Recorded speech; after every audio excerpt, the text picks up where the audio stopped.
Hello, everyone. My name is Putty, and welcome back to Difficult Terrain. I'm joined, as always, by Marshall. How you doing? I'm doing fine. Suffice it to say, I considered putting gin in my coffee this morning. I didn't.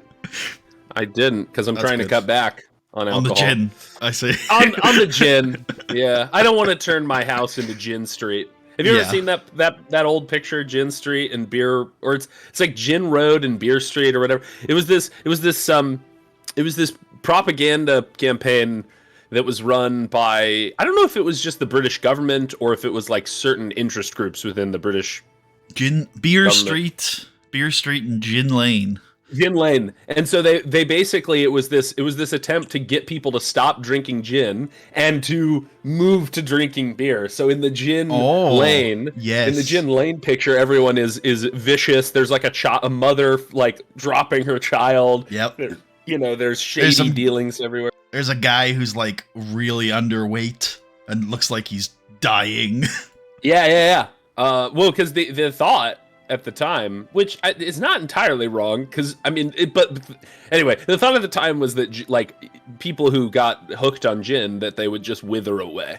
And I think that they're right. They were just wrong that it was only gin that does that. It's hard liquor, right? You can get it could be gin, vodka, whatever. But like, yeah, so they that was like their I don't know what you would call it. Maybe a public service campaign, like we have those today Public health, with like public health campaign. But it's funny in hindsight that they were like, don't drink gin, drink beer. It's super healthy. And if you look at the beer street, everyone is like having a good time. Yep. Women are getting, women and men are having sex, but this time it's not dirty and it's super cool, right? Like it's a weird contrast if you look at the two. But I learned about that. I learned about that on a tour of the Scottish of the underground in Edinburgh. The I forget what they call it. Something close. One of the closes that goes under the street into the old town that was like buried over. It'll annoy me that I can't think of it. Maybe Fish Street Close or something like that. I won't. It'll take me a little bit to think of it. But they told us about apparently gin was very popular in Edinburgh in the 1800s. Very, very, very popular. I'm sure that was true just everywhere, though, in all the cities. Though I don't know if it was just there. And I know why. It's great. It's great. But not today. You managed to avoid it today in the coffee. I avoided it. I fought the urge. Are you a gin? What's your favorite? I'm sure we've talked about this before, but what's your favorite liquor? What's your? That's a good question. It used to be Sambuca. Sambuca. Yeah. I think I've had Sambuca before. What does it taste like? Is it like? I know it's like made with aniseed. I don't know if that's the taste, but yeah, that's the. Okay. Cool. Sambuca. I haven't had liquor in a long time though. I'm really not. I don't drink alcohol anymore. Really. Oh, really? Yeah. I went off that a few years ago. Yeah. It wasn't a good influence on my life. I never really enjoyed it, to be honest. So it was, it was an easy decision when it was starting to have an effect on my health. Yeah, I've always enjoyed it, so that's my problem. I was someone who didn't drink when I was like in America. It's very common for kids to drink even when they're like. The legal drinking age here is 21, but most kids, they start drinking at like parties in high school when they're like 16 or whatever. And I never did that. Like, I didn't. It seemed naughty. I didn't, I was a goody two shoes. And then the moment I started drinking, I was like, this shit is awesome. This stuff is great. But I think I tend to, my favorite liquor is whiskey. Oh, right yeah. now it's Scotch. Yeah. Though sometimes I also really like Irish whiskeys. And I ironically do not love bourbons. Even though, I have access to a lot of them, but I tend to prefer the and then I've also had some Japanese whiskeys recently that are really cool, and those are really, that's like a booming thing now is Japanese whiskey. But anyway, now that you mention it, no, I just remembered that I did have a period where I liked an occasional whiskey, and I really like whiskey. I think, and I agree, the Irish whiskey is what I ended up settling on as my preferred type. Irish whiskey is just so a lot of people here don't like it because they view it as kind of like flavorless, and I think that's wrong. I agree. I think what it is it's a very chilled out whiskey. Like you can, it doesn't have too much crazy smoke, but it does have a little bit. Yeah. It doesn't have too much sweetness, if you know what I mean. Like it has kind of a more neutral baseline, but that's different than being flavorless, in my opinion. And it you could sip it all day. I think that's why I like it. Whereas I also like Scotch, but the reason I like Scotch is that it's like it's like the reason someone likes a really nice cheese. They like it because it has these really extreme flavors, and it's not the kind of thing that I would have every day, but it's the kind of thing I might have as a treat every once in a while. That's kind of where I am at. I try to have a relationship with alcohol that is like my relationship with ice cream, right? It's like, it should be a treat. It should be, it should not be something I have every day when I get home from work, because I think that's a lot of people's relationship with it, and that I think is what does the really, the long-term damage, when like every day you're like, all right, just got home, time to crank 3 beers. And I think that's bad. My problem is different. My problem was always binge. It was binge. Yeah, it was binge. That was and that's not healthy either. No, yeah, it's and I mean, what the doctors say, I'm saying like my relationship with it is super healthy, but every doctor I've ever heard is like, no, any amount of it is unhealthy. Maybe some of them will say like a glass of red wine, and they'll be like, that's, you can have a glass of red wine like once a month, and they're like, anything more than that, you're fucked. A glass of mulled once a year. Their standard for what is healthy is way, way, way lower or higher, depending on, I guess the standard would be higher than what I tend to do. But I at least like to pat myself on the back that, I don't know, all in moderation. Yeah. Yeah. How are you doing, Putty? Good days and bad days. But getting on. I'm fascinated because I've been doing nothing but talking with Americans about it. I'm interested for a European perspective. How are the Europeans dealing with the closure of TGI Fridays? We were shocked to hear about it. Actually, I don't think it's closed. I think it went bankrupt. I don't know if it's closing. Is TGI Fridays a thing in Europe? I just said that joke, assuming you know what I'm talking about. I think we might. Obviously, I think we might have a few. I don't know whether it's like I don't know what it is, but I think we do have a few. I think I've seen one of them, but obviously it's not frequent or like a big thing or anything like that. No, but how are Europeans reacting to Donald Trump's re-election? I think it's largely the same reaction from what I'm seeing as it is in the States, with a little bit of detachment, obviously. But yeah, no, it has an impact on the world. I think it has profound implications on Europe, and Asia. Yeah, I know what you mean. But I think the shit in Ukraine right now could get a lot worse with Trump at the helm here, and I mean we'll see what the effect is. No one really knows, and I think that's part of the scary thing. Is I don't know. It's he's a crazy man. I don't know what's gonna happen, but I have at least read some people that think that he is likely to put pressure on Zelensky to end the war and draw up new territorial borders. One question I have is that a goal of Putin right now, or is Putin trying to push all the way to the sea? What's Putin looking for in this? Is he just looking for some marginal amount of new territory, or is he looking for the whole kielbasa? Well, right? I don't know. Yeah, instinctually, my instinct is that if any new borders is drawn up, eventually that's going to mean the complete... Absolutely. Yeah, no, yeah. Yeah. For poor Czechoslovakia learned that the hard way. It's like, Yes. oh no, yeah, we're just going to take about 30% of your landmass here, but it's chill. Well, that's it. That's it. I mean, yeah, the Czechoslovakia thing is a is a unique one, because I'm sure you know this, but the specific land that was given at the time was the militarily strategic. Like, it was all the mountains of the country. All the mountains.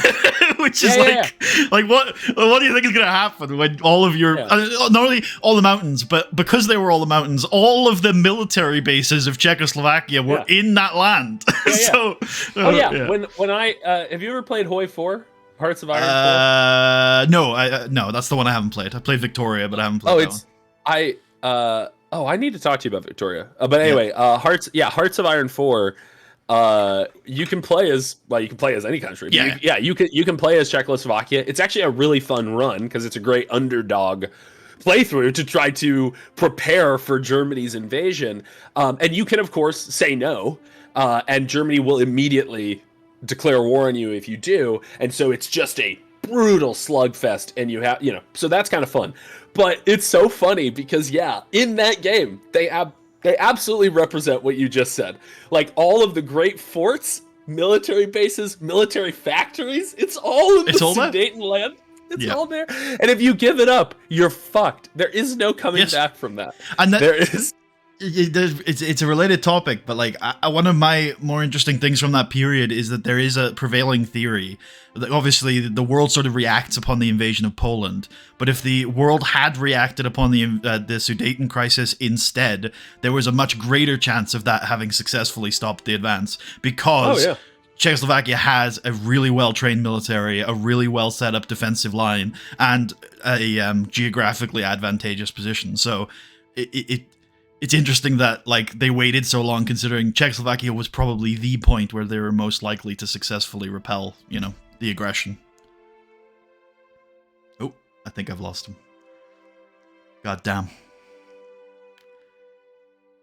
He's thinking really hard about Czechoslovakia right now. Or it's me that's offline. I'm going to check that hypothesis. Oh. Huh? Oh, hello. Yeah, I agree. Okay. I got the gist of what you said.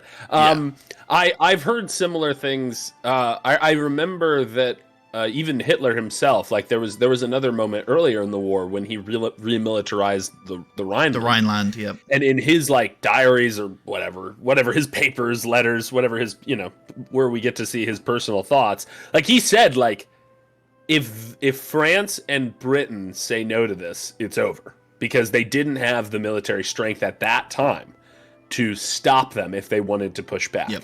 And so I think you're also right about the Czechoslovakia thing, because I also think there were a lot of points to stop it before things got off the rails. I agree. Although I will say with the Rhineland and with the Anschluss, Germany kind of had civilian support there. Like, they had civilian support in the Rhineland, they had civilian support in Austria, but Czechoslovakia was this perfect storm of, like, Czechoslovakia had the ability to fight back and the willingness to fight back, but they just needed the international support. Brutal. And yeah, I mean, who knows? So maybe, I don't know. It's maybe we can compare.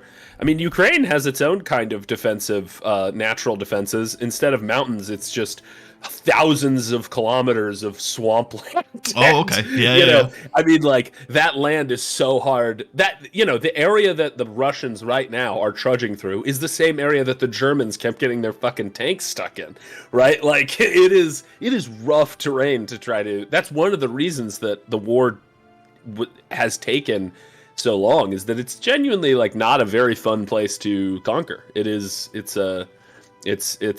It's beautiful country, but it's the kind of place you want to camp in, not the kind of place you want to roll your Abrams over. Anyway, I'm worried about so many things in domestic politics, but I'm also really worried about what this means for Ukraine, what it means for other Eastern European countries like Estonia, Latvia, Poland, Finland. I don't, most people wouldn't consider Finland Eastern European, but, I know what you mean. Russian bordering countries, yeah. Russian bordering countries. And Yeah, and I'm also like a lot of people are also saying that it could have profound implications for Taiwan's independence, because Trump has said before that he doesn't understand why we're protecting Taiwan, and he doesn't like that Taiwan makes better microchips than we do. So, so yeah, there's not a lot of confidence that he's going to protect Taiwan. Who knows? That's the other thing. Yeah. A lot of it depends on what grown-ups sit at the table with him. My guess is it's not going to be great. There's so few grown-ups left. So few grown-ups left in the Republican sphere. Yeah, I agree. He's reshaped the party into a cavalcade of morons, and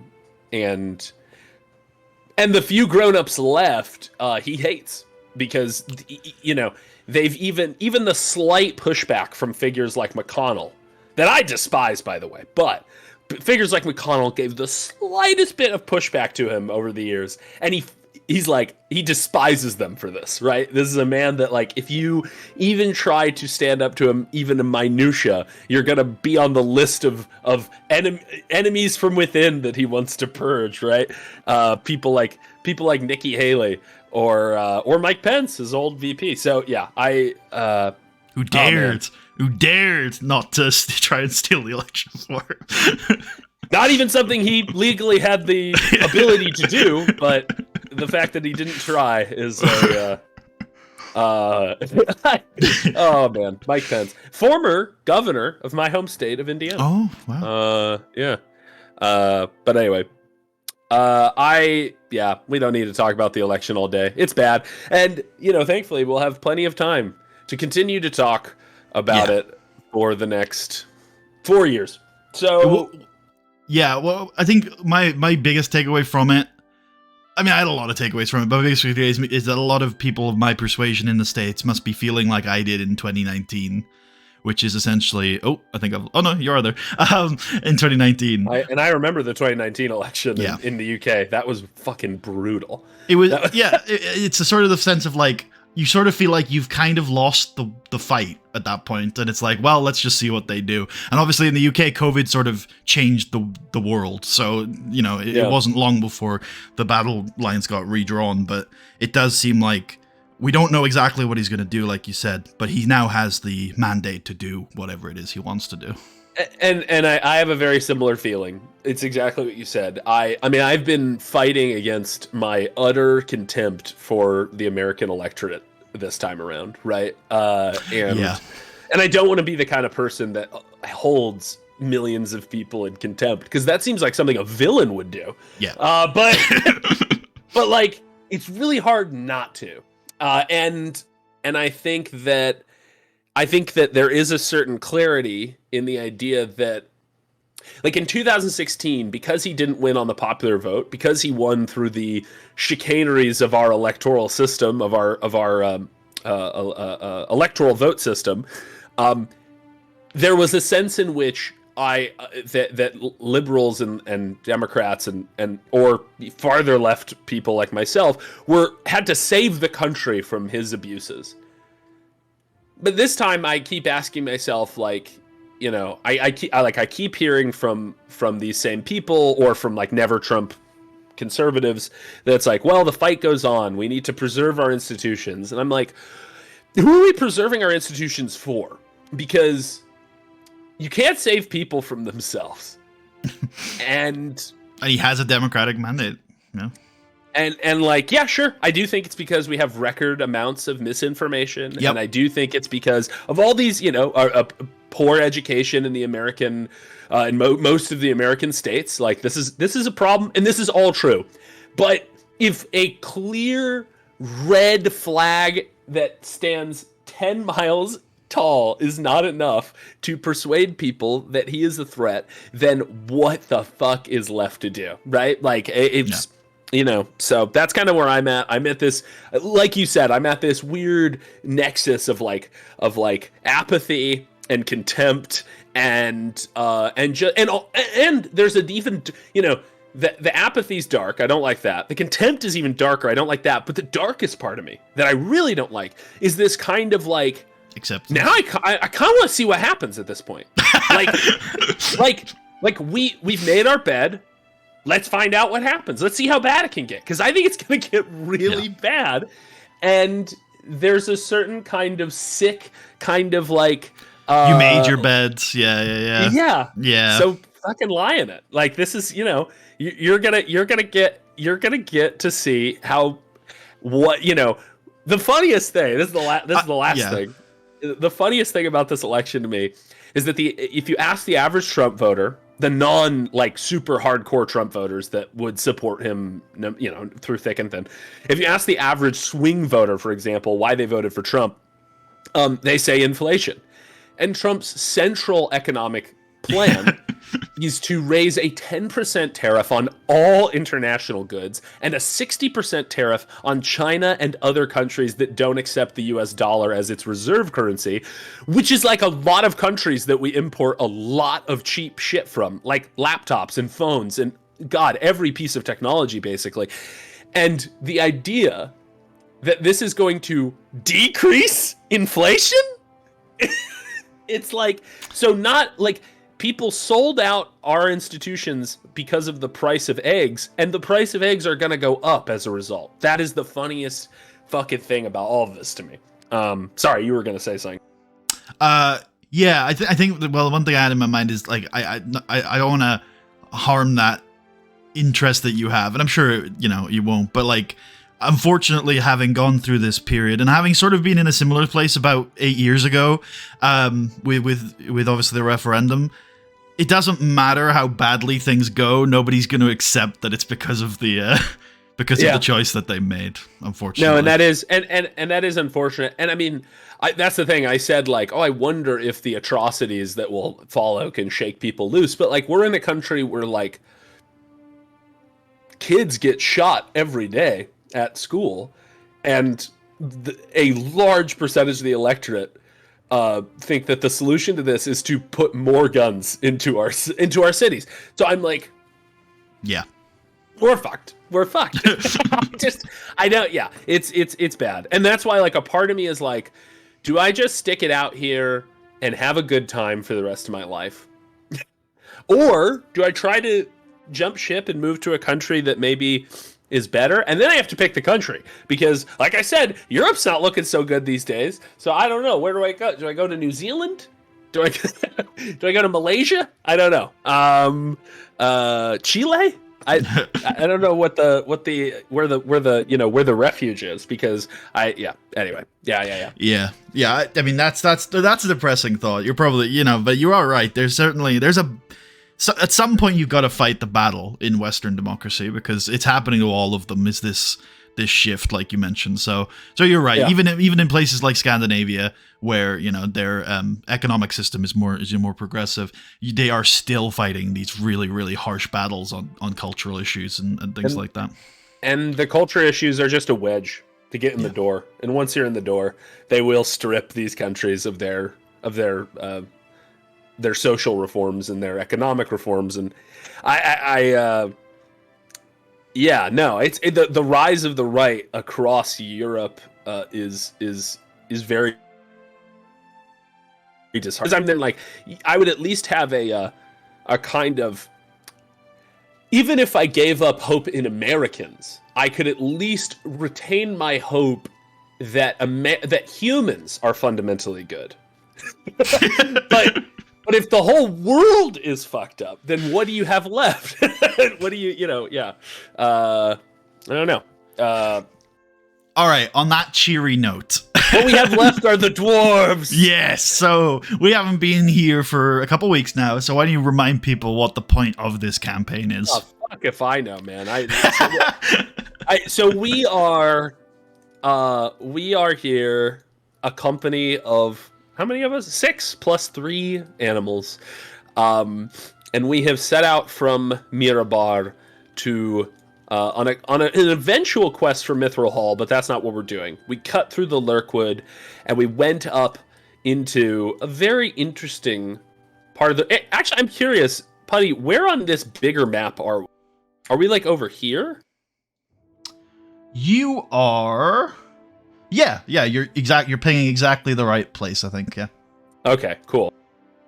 And do these farmers like live in this valley here? Yeah. It's kind of Yeah. okay. Or maybe the edge of the forest as well. You know, you've got like little gaps in the forest from place to place as well. Yeah. Yeah, there's kind of that makes sense. So we might be kind of like deeper in this little pit. Okay, that makes sense. Absolutely. But yeah, so we are here. We have been in Blasingdell, a town in the Darklands, or what do they call it? The Eternal Darkness? There's still there's a bunch. Nobody's really settled on an official name. Darklands. Wasn't there a phrase I was calling it that you liked and then I stopped? Or what was that? That was something. I can't remember. Some people call it the Shadowlands.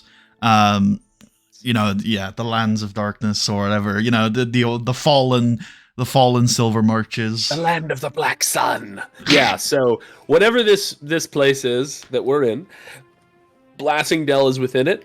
We spent some time there. We found out there's a duke. A baron. Oh, that's right. Sorry, a baron. We found out there's a baron. This baron is a bit of a strange, eccentric weirdo. He doesn't really know anyone except the mayor of the town. Who he delivers the tax revenue to in the middle of a field and walks away like a dead drop that a drug dealer would do. I have to keep reminding myself how fucking wild that is as a way of transferring tax revenue. That is going to be the new system here in the U.S., though. I think in a few years. The dead drop. Dead drop. Yeah. Yeah. So that's what we found out about Blasingdell. That's a very interesting situation. And far to the north, we traveled up to try to find information about the stone tooth, and we found a farmer who spilled all the beans. The farmer told us that his daughters have been taken by orcs and that no one wants to help him because years ago, one day, folks came... the mayor told everyone in Blasingdell that there was a new sheriff in town, so to speak, and that if anyone talked about the Stone Tooth or Kundrakar, I think specifically Kundrakar, I don't think the Stone Tooth was off limits, but if anyone talked about Kundrakar or the situation that was going on there, like that bad things were going to happen, and it was officially banned, and people didn't take him seriously, and then people started going missing. People that talked about Kundrakar openly in the streets, they were punished for it. They were captured, and who knows what happens to them. They were made to disappear, and this farmer didn't want to reach out to anyone in town, felt like he couldn't talk to his neighbors because they'll make him disappear, but he has to do something. His daughters are at stake, and if you can't protect your daughters, then what are you doing? So he has sent us into the Kundrakar to look for his daughters, and that's where we got in. We got to Kundrakar. We did a super dope stealth mission, killed like a bajillion dudes, and God, we came so close to not everyone in the entire place finding out about us, and then they did. We are currently. I think we beat the leader. It's not. I'm still not 100% clear, but we beat a very tough boss guy. Because we went into this like side alleyway that was filled with trash. And we fought our way through some orcs, and we took this like little room by storm. We beat like a mini boss in that room, or right outside of it. By the way, sorry, I'm a little congested today. Yeah, same. No more. And when we got into that room, we camped out there, basically barricaded ourselves inside, and were sieged. It was awesome. We were sieged by was it an ogre? Yeah, you fought an ogre. We were sieged by an ogre and 2 dire wolves, and that shit was great. And we killed all 3 of them. Oh no, we killed 2 of them, and I think one of the dire wolves escaped. It ran. Yes, or maybe both of them did, but I think at least one of them ran. I think you killed one of them at least. Yeah. And the implication is that it ran all the way out. It's now gone. It left Kundrakar. It's probably going to go out into the wilderness and, I don't know, fight an owlbear or something and get ganked. Oh yes, one of the many terrifying variants of owlbear that you've heard about in the local region. Yes. All right, shall we get started then? Have you got vision on everything you need to? Yeah. Oh, I'll also say briefly before we begin, it's not all doom and gloom. In my personal life, things are going well. I just got back from a conference in Portland that went well. Although I did get sick there, which is why I'm congested. And I just got a job teaching at the University of Michigan in Ann Arbor. So that should be good. Congratulations. It's not like a tenure professorship or something. It's just a teaching job to get some money while I'm doing the dissertation. But anyway, yeah. So life goes on. I think I'm going to begin searching this guy for shit he has. Roll into initiative for me, and then I will check this guy for you. I would never. Shit.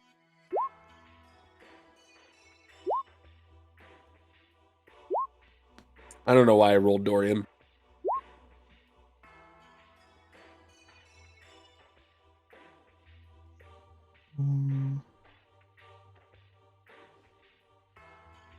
Great Ulf.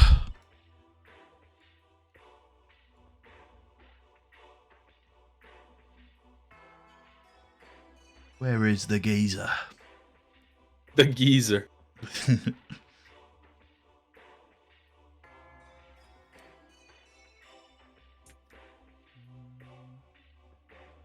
Where's the geezer? 12. Does geezer just mean any old guy? Any guy? Yeah, any guy. Your usually implication is old. Yeah. Oh, okay. Old. Yeah, that's what I would think.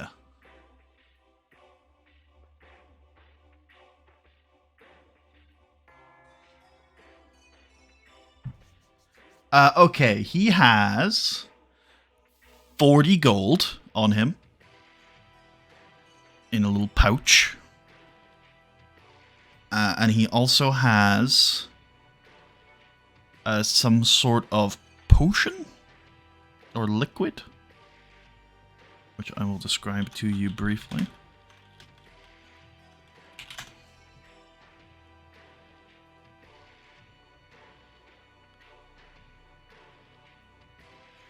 The potion is strangely colored. There are 3 sort of layers of liquid.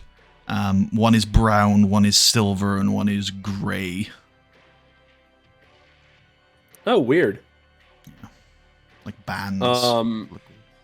Does it look like if it is it the kind of thing where if you shook it up it would mix and then it would slowly separate? Do I think like it's that kind of deal? If you shake it up, they don't mix at all.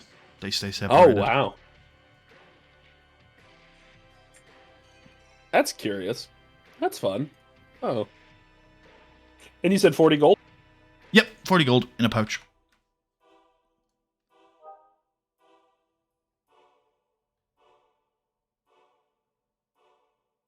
Fascinating.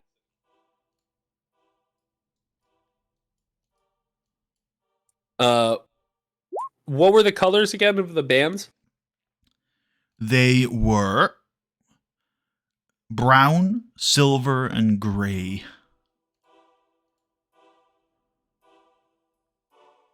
And so I assume when you say silver, you mean literally it's like reflective silver? Like it looks a little bit shiny? Yeah. Whereas the gray is obviously not. Okay. Duller. Brown, silver, gray. Yeah, I mean, I think actually I'm going to say you as a dwarf would probably be able to recognize that these are almost like shades of stone. Oh shit. So it could be a stone spell or like a spell in a potion that has to do with stone of some sort. Maybe like, I forget what they are, but I forget what all the names are, but I know that there's one that stone skin, could be stone skin. It could be something that lets me, what is it, like meld with stone, or there used to be wall. There used to be like flesh to stone and stone to flesh, but I don't know if those are in 5th edition anymore. Isn't flesh to stone just like petrify? Yeah. Yeah. And then stone to flesh would be like anti-petrify. And if it was flesh to stone, that would basically make it a poison, not a potion. Like, that would be something I wouldn't want to drink. Well, unless it was like protective in some way.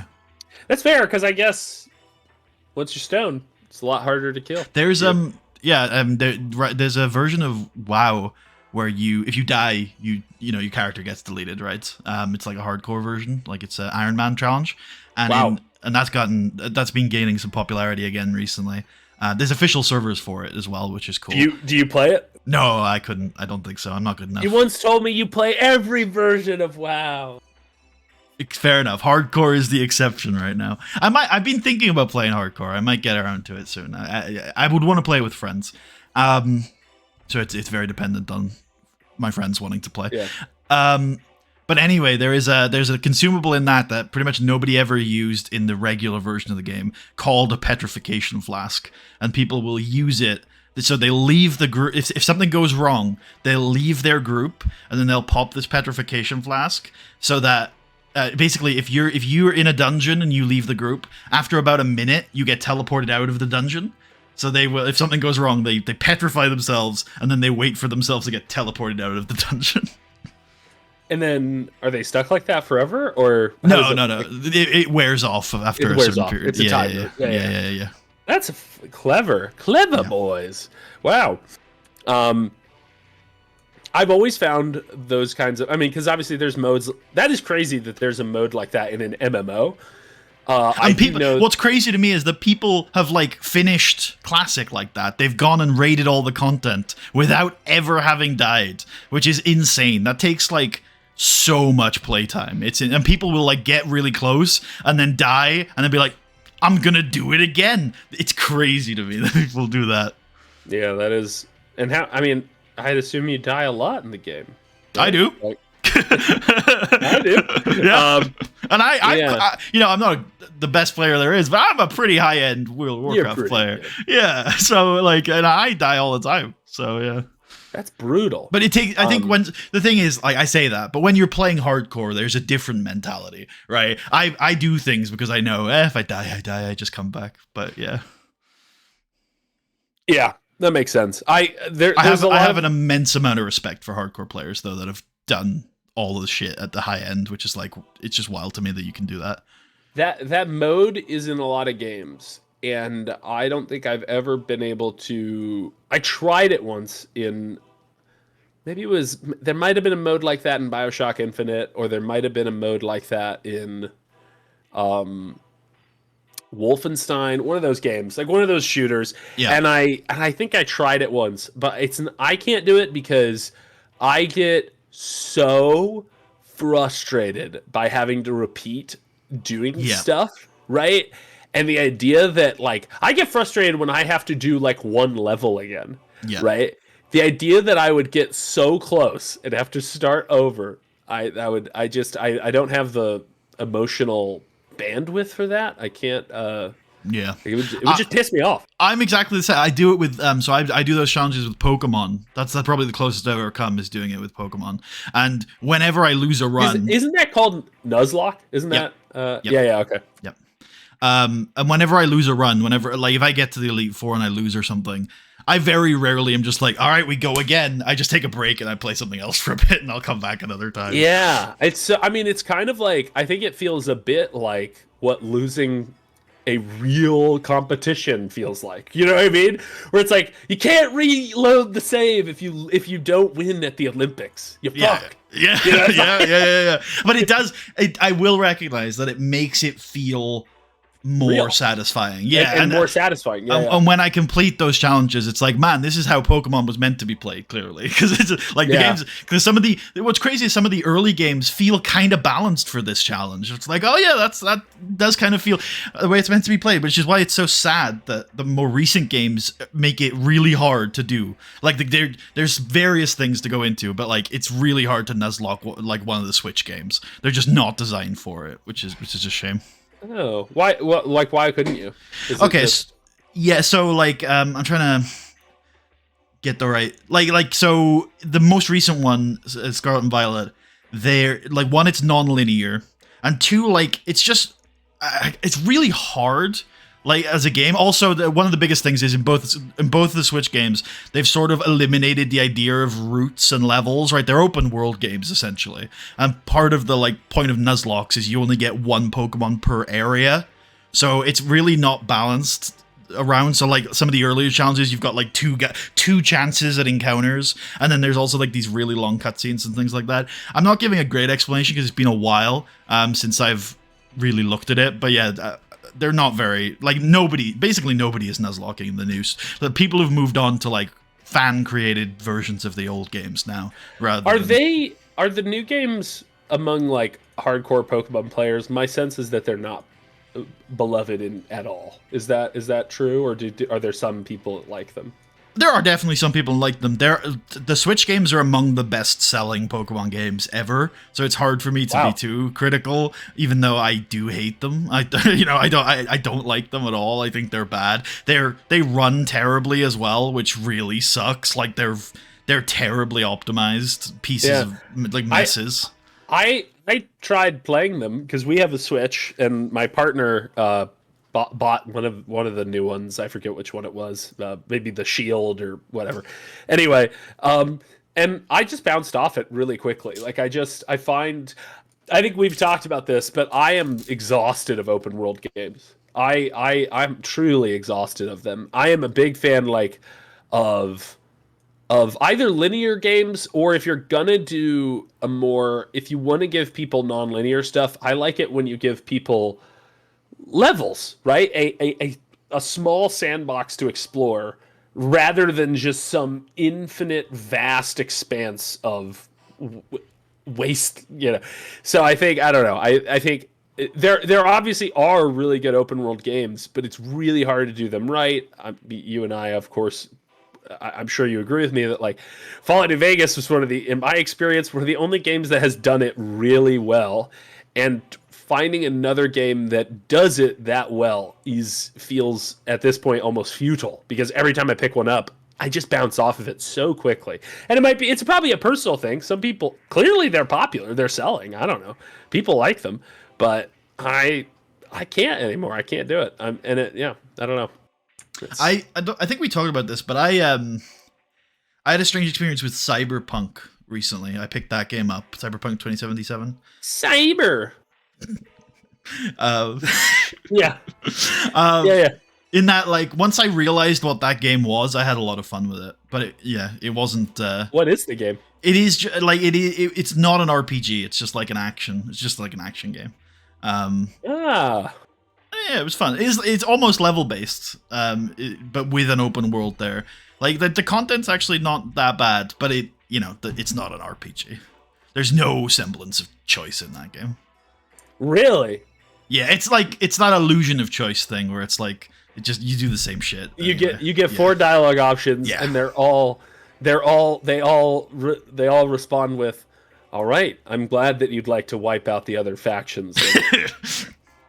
What I will say is that they're like, so there are differences that can happen in that game, and there's something to it, but it's just, I always talk about this with New Vegas, where it's like New Vegas is almost like a freak anomaly of like, you feel like you're in control and you feel like everything matters and you feel like you can play the character you want to play, where I feel like a lot of these games, they are earnestly trying to give you choice, but it just feels like, oh, I have to like jump through so many hoops to get the option that I want, and it doesn't feel natural or intuitive. And it's like I can't really explain how New Vegas managed to feel natural and intuitive, but it did in a way that like something like Cyberpunk just doesn't.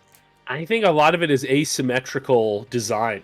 So like New Vegas makes really good use of asymmetrical quest design, where this is just a quick thought. Like I don't know if this is it, but this is something I've always appreciated about New Vegas is if you look at a lot of the quests, the way a lot of people do choice in video games is that you move to a choice point, and it's like here's the choice. You get A, B, and C. New Vegas would often like. The choice was made in a sense before you even realized you were making a choice. Yeah. By talking to this guy and believing what he had to say about the issue, you've made a choice. Yeah. Right? You could find other people with different points of view, right? But there's very rarely a guy that's like, you get to do A, B, or C. Yes. Make your choice. Usually Yes. it's all the different choices are and what I mean by asymmetrical is that they're placed in different ways. You access them in different ways. Some of them might be accessed by talking to someone. Some of them might be accessed by a skill check. Some of them might be accessed by just being so completionist that you find this weird little option that you would never think was there. And it's very rarely, except in the most I'm trying to think. I'm sure there are cases where someone gives you an ABC type choice, but that's very rarely the case. And it's usually that you make the choices by playing the game, if you know what I mean. Yeah. Like you are naturally making choices all the time. The game is not really making it obvious that you're doing it, and you realize later down the line that you've done all these things, and you're like, whoa, that's really cool. I didn't even realize I was making choices, but I guess that's how the real world is, right? We're always making choices. And I think now that you've said that, I think you're absolutely right. And I think one thing that New Vegas does really well is that just by playing the game, I think it facilitates the outcome that you would want through the actions that you've taken really well. And I think the problem with that little ABC thing is that so often in games now, and I think this is my biggest criticism with modern RPGs, is I get to that, and I don't mind the choice point being there, but I'm so frustrated that at those choice points, I so frequently find myself thinking, I don't want to make any of these choices. The option that I want isn't there. And this is my biggest criticism with Baldur's Gate 3 is that like so frequently I'm like, the outcome that I was trying to accomplish isn't here at this choice point. And then what frustrates me even more is that when I go look it up online, it's like, oh, the outcome I wanted was available, but the game didn't make it intuitive for me to get to that outcome through my playstyle. Whereas I feel like for New Vegas, it does a very good job of doing that. Where like when you actually play the game, it kind of naturally leads you down those choice points to the outcome that you want. It's also a game where you are not made to ever feel too important. And I think that's also crucial for role-playing games. I think it's a mistake to make the main character feel like a god or like the president of the universe, right? Because, let's say you are the leader of the Institute in Fallout 4. You're going to be frustrated that you can't just do whatever you want. You're the fucking leader of this country. Like, I'm sorry. This is not a democracy. I should just be able to tell you what I want you to do, Yep. and you should do that. And so when the game doesn't allow it to you, that's really frustrating. Whereas in New Vegas, you're never given that illusion. You are plopped into a geopolitical crisis. And you have a key role to play. You do have a lot of leverage. You do have a key role to play. Yeah, you're not a leader. But the game never gives you the illusion that you get to do whatever you want. It makes it clear from the start. There is going to be a battle that will decide the fate of this land. And you need to decide who you want to win that battle. And the game does so good at building up to that choice that you never feel like, well, why are we even fighting? You never have that thought. You never go, why are we even having a fight, guys? This is just a big misunderstanding. Because if you paid attention and you know what the new California Republic is, and you know what Caesar's Legion is, and you know what House is and what he wants, it's very clear why people are fighting, and it's very clear that there is not a peaceful solution. The fight has to happen, and you need to decide who's going to win it. And I think that's so much better than these games that are like, you can do anything. but not really. Like, they tell you can do anything. That's another really good point, because you're right, because the central conflict is so well developed and so integrated into everything else. Whereas in a lot of these games, it's just a sense of, well, we needed to give you a choice. So your choice is, which of these factions are you not going to kill? And I feel like that's so frequently the setup for a lot of these games. It's like, what? Wait, what? Yeah, and also, a lot of times you're like, why do we need to kill this faction? Because they're not yours. I think back to the Brotherhood of Steel in Fallout 4 is so funny to me, because so I understand why they would want to kill all the people at the Institute. I do not understand why they would want to blow up the Institute, a hyper advanced laboratory filled with all of the things that they want to gather and protect. What are you doing? It doesn't make any sense. Nothing. That game, and then like I'm not gonna get too much into it, but I think I think that game, or I don't know, like didn't people? I don't remember if you had a strong opinion on this, and I can't really remember if I had one, but I remember people were really annoyed by the end of Deus Ex. Deus Ex 3, yeah. I know why people are annoyed, and I agree, but I do think that's a game. Like, it never bothered me. There was no sense of the choice was bullshit. The choice was bullshit. I agree, but like, that was never a game. That was a game that did a good job, in my opinion, of making your actions matter. It's not great, but it never bothered me, because it's like, I didn't see a need for them to end the game. It would have been actually that is a game that would have been really good with some sort of ending slideshow, and that would have been better. Because you did have there were a lot of choices throughout that game that had massive impact. The ending wasn't great, but it never bothered me. Yeah. Well, anyway, I think that's, just that was in case. The Deus Ex was the Mass Effect ending, basically. You just click a button. Mass Effect, that was the game people really fucking hated. Yeah. That was the ending, Mass Effect 3, that people were so frustrated with. And I think, that is another game where it was so much of the choice came through dialogue options, where you would get to a certain character and you'd pick A, B, or C. And you'd, I think the other annoying thing is these games, even though you'd think they would make it really easy to know what the consequences of your decision are, often you like pick A thinking that it means something, and you find out it meant a completely different fucking thing. I've played these, and it's not in a way where it's like, you didn't think about the consequences. No. It's like, I didn't know. You badly communicated to me what this choice even means at a fundamental level. Yes. Because I'll pick it, and immediately the reactions I get are like, whoa, what did I just do? How could you? How could I what? What did I do? What? I'll play these games and a companion will be like, fuck you, man. I'm like, what? I can't travel with you anymore. I can't. You keep doing this shit. And I'm like, I don't know what I did. I don't get it. Whereas, like, once again, in New Vegas, it was always clear. Yes. It just always, other than the odd bugs, there were technical glitches that would sometimes, or non-implemented quests, in the original version. Quests. Yeah, vestigial organs sticking out of the game environment, but like, other than that, it was always clear why Veronica was pissed at me, or why Boone was pissed at me. Right? It was never like, oh, why is Boone upset? It's only that we've burned an NCR settlement.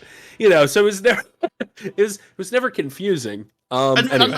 And just because you mentioned it, little things like whenever you're near a Legion camp and Boone's like, yo, if we go there, I'm going to shoot him. And then if you go there, he shoots him. Like, little things like that. It's like, oh, yeah, he shoots cool. Him. Or Ganon. Like, I remember Arcade Ganon will be like, just so you know, like, Caesar's Legion are fascists, and I'm not going to want to be with you if you're a fascist. Like, that's basically his... And he tells you, and you're like, oh, okay, good to know. Because he's a man of reason, and we'll talk through things, there are dialogue options that let you take Ganon into the Legion territories and stuff. Yeah, but yeah, it's a great game. It's the best game of all time. All right, so back to a different game that we are here to play, but we spent the first hour This not is playing. a video game? It's all right. Well, kind of, right? It's kind of a video game. We're kind of playing a video game You're version of it. you're the central processor for the video, or you're the AI? I don't know. What are you? What are you? I am a Welshman of rare species. The fucking Indiana Jones, my face melts. All right, so we've gotten the gold, we've gotten a cool potion. I think it does something stony. Maybe it gets you stoned. That's possible. It's a pun, and it's actually just weed. It's just really good kush in this bottle. Okay, so I'm gonna pocket that. I'll tell the others that I found it. I have a feeling Dorian might be able to find out more about this. Well, he definitely could with Identify. I guess that is the main way he would know more. But I could always give it to him. Good look at just in case. And then, geez. Yeah, wow. We did really good, guys. Admand turns around and is like, good job, good job. Everyone's a little shaken up. Dorian is actually unconscious, isn't he?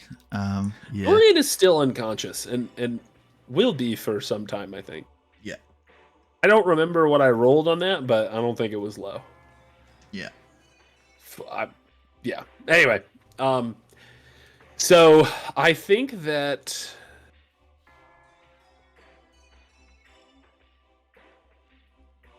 okay. I think that there's. Do I hear anything? The door's wide open. We've just killed an ogre. We've just had this massive battle that was probably extremely loud. Like the ogre shattered a door, probably shook the stone of the building. Do I hear anyone else? Do I hear any voices or noises? Let's progress to your turn. You like to make a perception check? Yes. Great.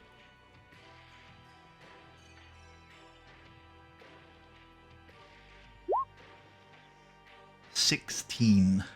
Dectane. It is mostly silent. There's some wind howling through these thin sort of caves. But I think the 16 is good enough that you hear distantly down the corridor from where the ogre came. You hear like this shallow breathing.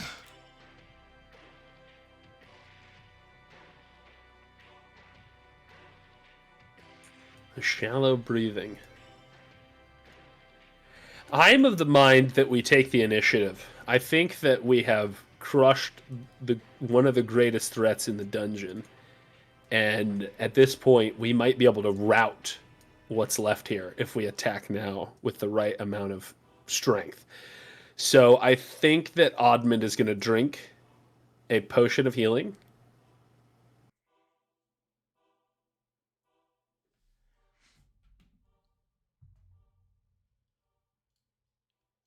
I believe it's 2d4 plus 2. Ah, that's not great, but...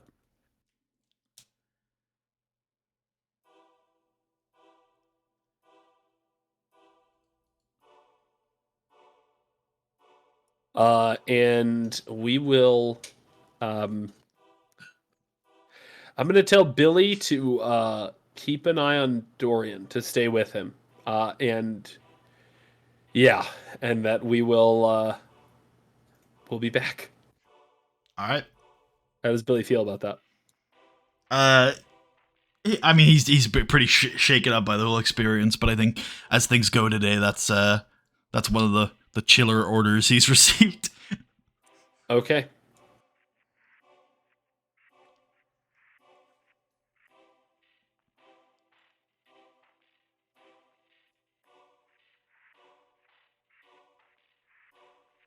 All right, is that the end of your turn?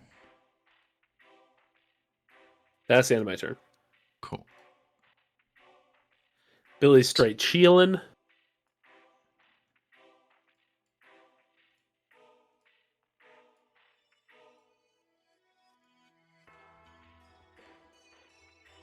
$20. Okay, this guy comes around the corner. Don't know if you can see him. I cannot. Okay. Should I be able to? I don't think so, actually. Can he see me? I think so. Wait, how? A light from Istria. It's coming through the door. Damn it.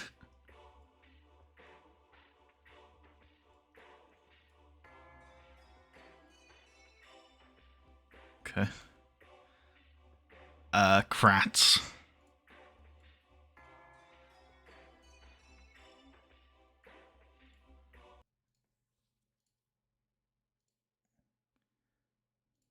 Kratz is going to go there, and he is going to prepare an action to attack.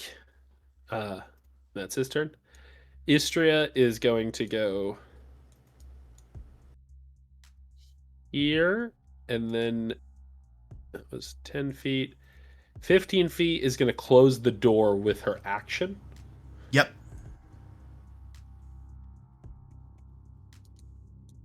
Moves up here and kind of shine the light. Doesn't see anything too crazy. That's her turn. Great. Dorian's unconscious. Oh, yeah, that's why you said, I don't know why I rolled Dorian. That makes sense. Because he's unconscious. Yeah, so yeah. we're just going to keep skipping him. And you could probably remove Billy, too, because he's just kind of chilling there. Okay.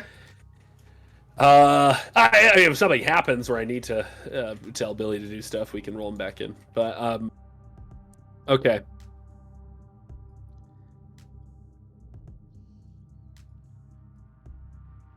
I think I'm more interested at this point what is down this staircase. So I think I'm going to start heading... The staircase is going up, if it makes any up difference. that staircase. Yeah, Up that staircase. That's fine.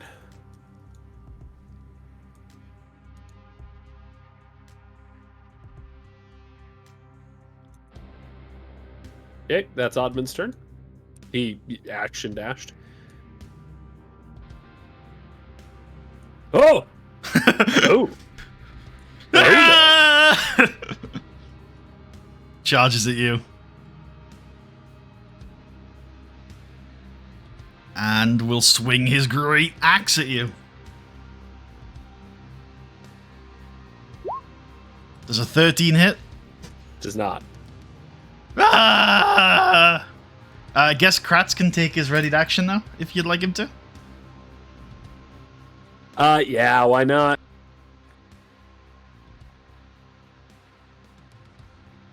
I'm guessing the guy has some cover. He's well within the first range. Yeah. It's half cover.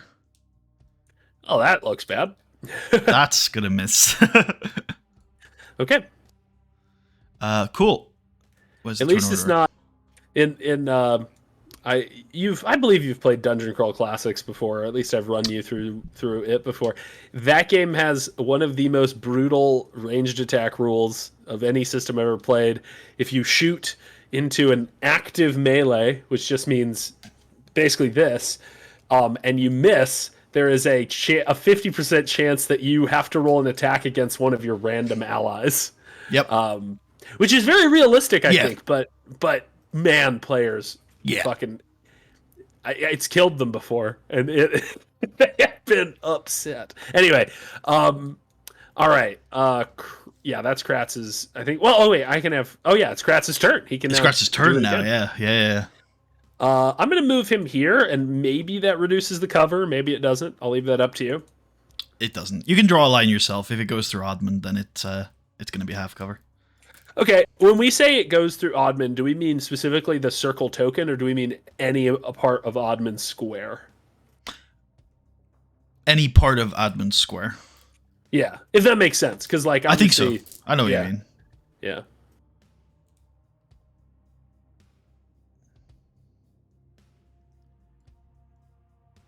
So here would be borderline, but I'd still say that's half cover. So it seems pretty much. Do you see where I'm aiming? How would you rule that? Would that still? Because that technically I think crosses through the square.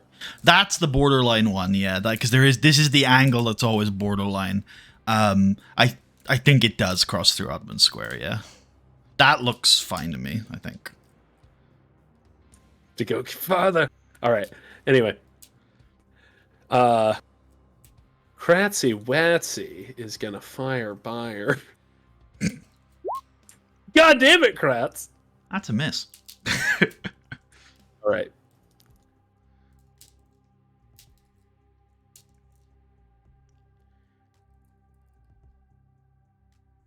What do I want to do here? Yes, I want to have her bonus action dash up to here. Yep. And attack. Yep.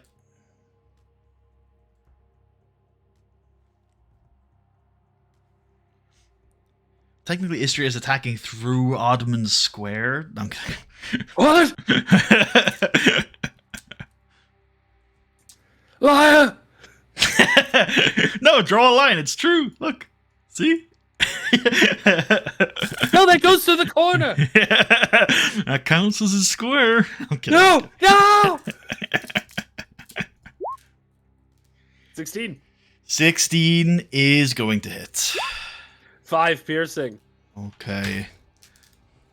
And she has a little bit of movement left. She will move back just a little bit.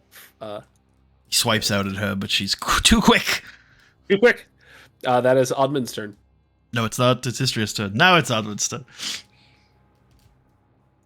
Well, that's kind of what I meant. Like, Istria's is over, and it's now Admand's. So I'm going to have Admand attack, as you do, with the Warhammer, and yeah, good luck, buddy. He's going to need it. This could be a rough one.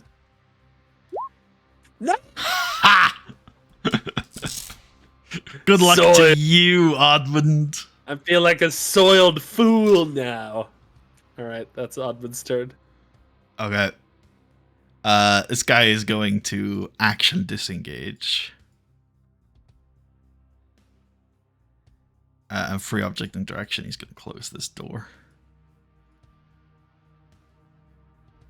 Kratz.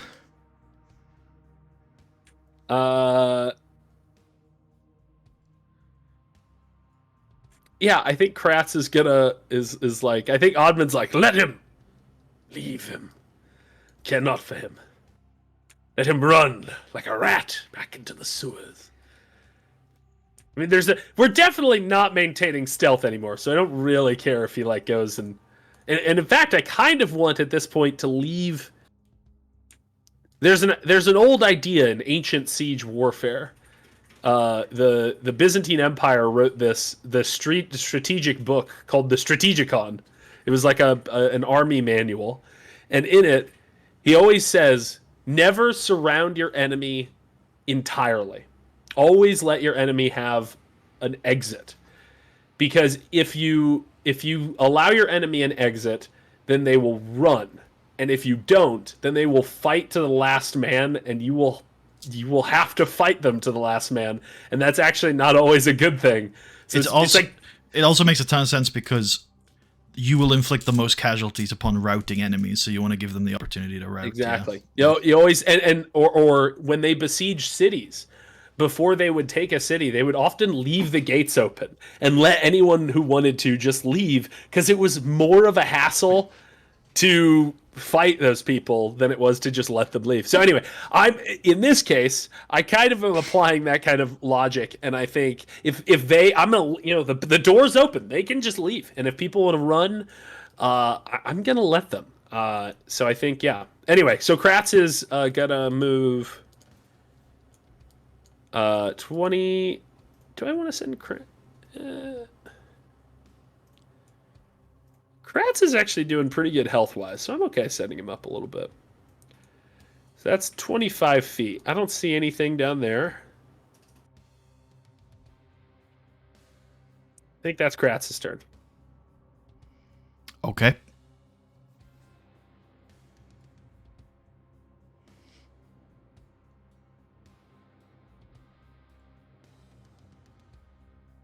$15.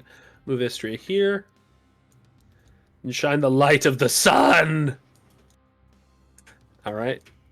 And that is her turn. Okay.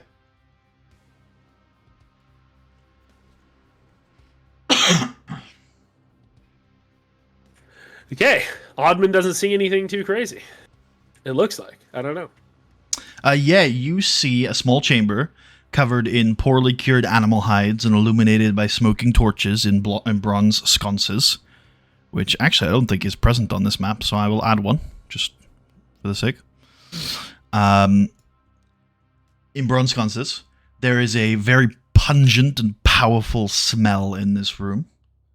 There are chains and, hitching posts, hammered into these well-worked stones. Clearly, these were not originally part of the room. They've been added because they've broken the stonework when they've been drilled into the stone. And then there are 2 large wooden chests in the south wall. Chains. I'm guessing that this is where the direwolves were kept. Interesting. Okay. Admand doesn't. He'll move up to the chests. Just gonna add them into the graphics here. Oh, it disappeared. Yeah, because it came in all squished. I'm gonna unsquish it. There we go. Put one there. I don't like a squishy chest. Nah. All right, there we go. 2 chests. Okay, I'll have Admand move up to the chest, but he doesn't have an action left. That's his turn. Cool. Do you have a free object interaction? Oh, I guess, yeah, sure. Yeah, you could open the chest. Okay, yeah. Inside this chest is piles and piles of coins. Gold and silver coins. Wow, piles. Yeah. Obviously, I'd need to count it, but how big of a chest is this? There looks to be over 1,000 coins in this chest. Wow. Okay, fantastic. We've struck rich, I say. All right. This guy's turn. I'm actually, because you're not pursuing, right? So I think to speed things up, I am going to just resolve this orc's actions, because I rolled for what he's going to do. And I'm guessing that's run! Run for your lives! So now it's Kratz's turn. Because that orc is doing rough. He has I'm guessing 5 HP left, 4 HP left. I don't know, but can't be a lot. Okay, Kratz is going to...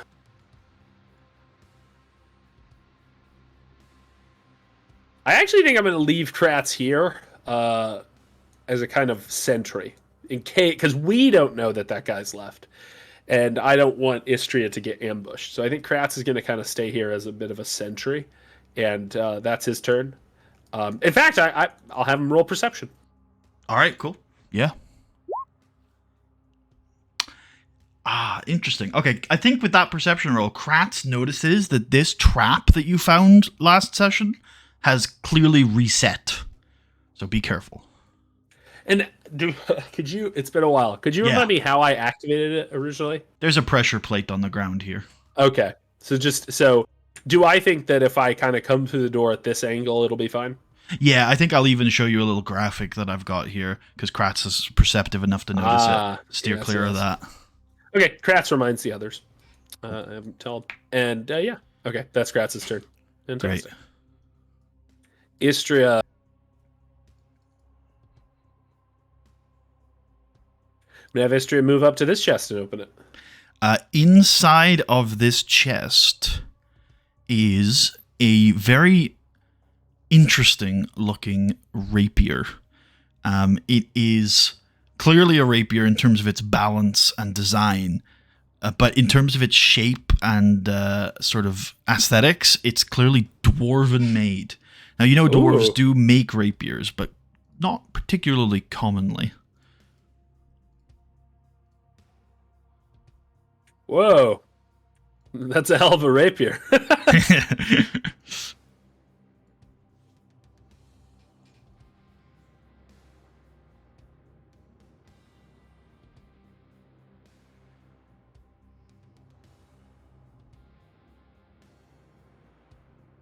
Cool. Durgadin. I think I will pick it up, and I believe that rogues, assuming that Istra uses the weapon proficiencies of a rogue, can use rapiers, so she might be interested in using this. Excellent. When I say they can use, I mean, I guess they can use anything, but they have a proficiency with rapiers, I believe. Is that how we're doing it with the companions? Is that they have the proficiencies of their closest of the most class? appropriate class? Yeah. Cool. And rogues can use rapiers, so yep, she can. Excellent. Yeah, so I think she kind of feels it out and looks to Admand, and I think Admand, even if it's a really good weapon, I think Admand is like, yeah, I like a bigger, stronger one, so that's fine. You can use it, and so, yeah, I'm gonna add that to Istria's inventory.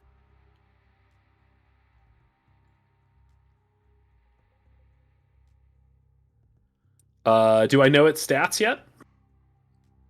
Looks like a rapier. I think that's a 1d8. I think you're right. Just double check.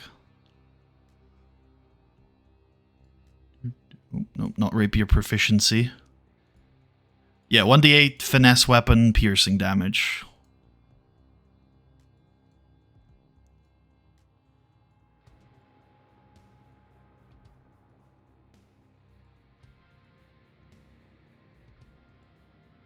Okay, I've added the Durgadent rapier.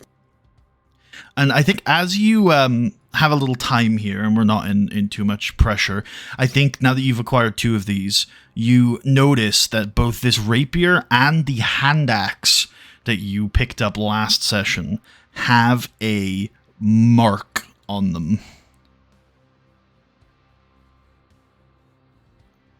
That looks like this.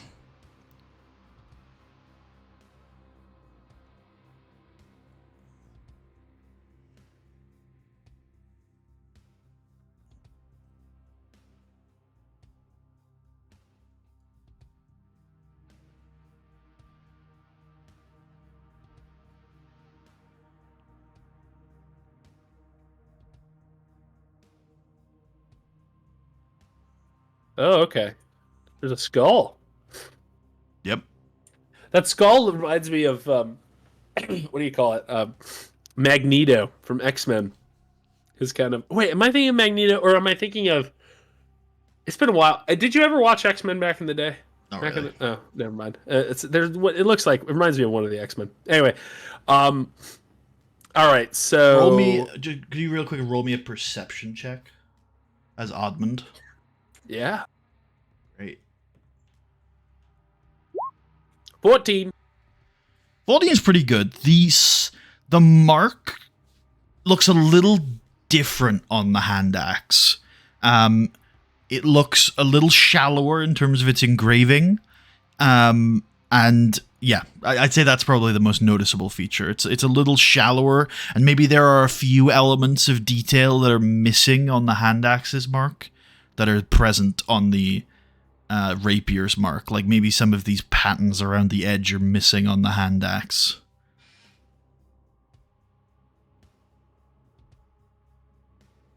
Interesting. Okay. I wonder why that would be. I'll make note of this and tell my I'll notify my companions, and I also need to make note of it myself. Okay, good to know. Cool.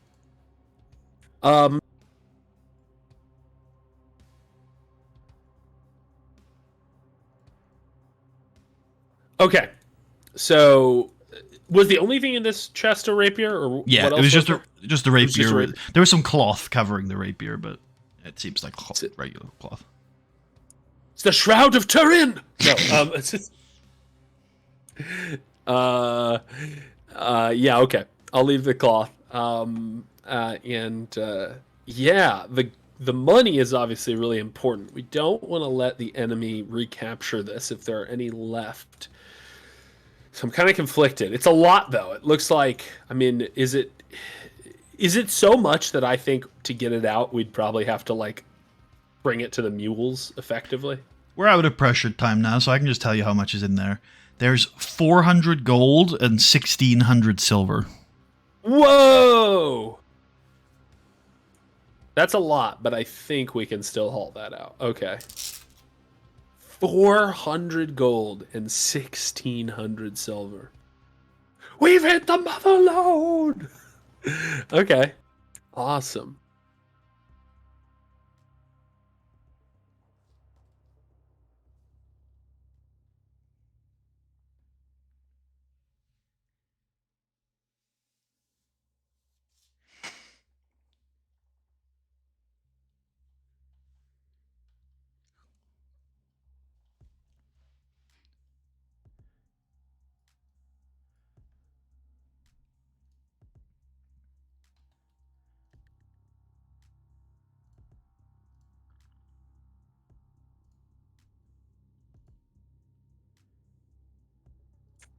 Oh, once again, somehow.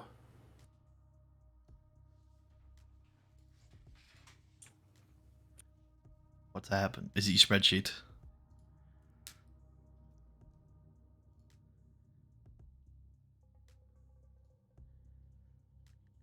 Ah, okay. It was I was putting it in the wrong box for a second. Gotcha. 1,400 silver, you said? 1,600 silver. 1,600. Wow. Okay.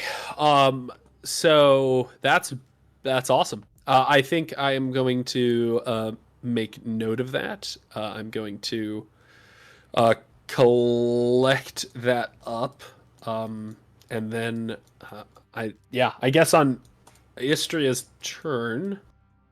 I mean, I imagine if that's happening, that probably takes a few rounds. Sure. Yeah. So we just do that for a few rounds. Yep. And then I think, after a few rounds of that, could I have Kratz roll again just to see if any other orcs or creatures have gotten near to us? Yeah. Seems clear. Oh, is Kratz staying there, by the way, and you guys are staying here collecting the money? I think that was the idea. Yeah. Cool. Yep. Yeah. I wanted someone in the hall posted up. Okay.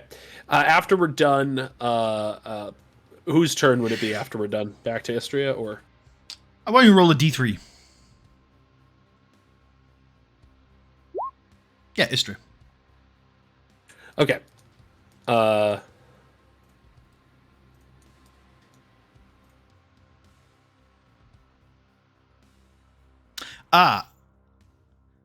At this point,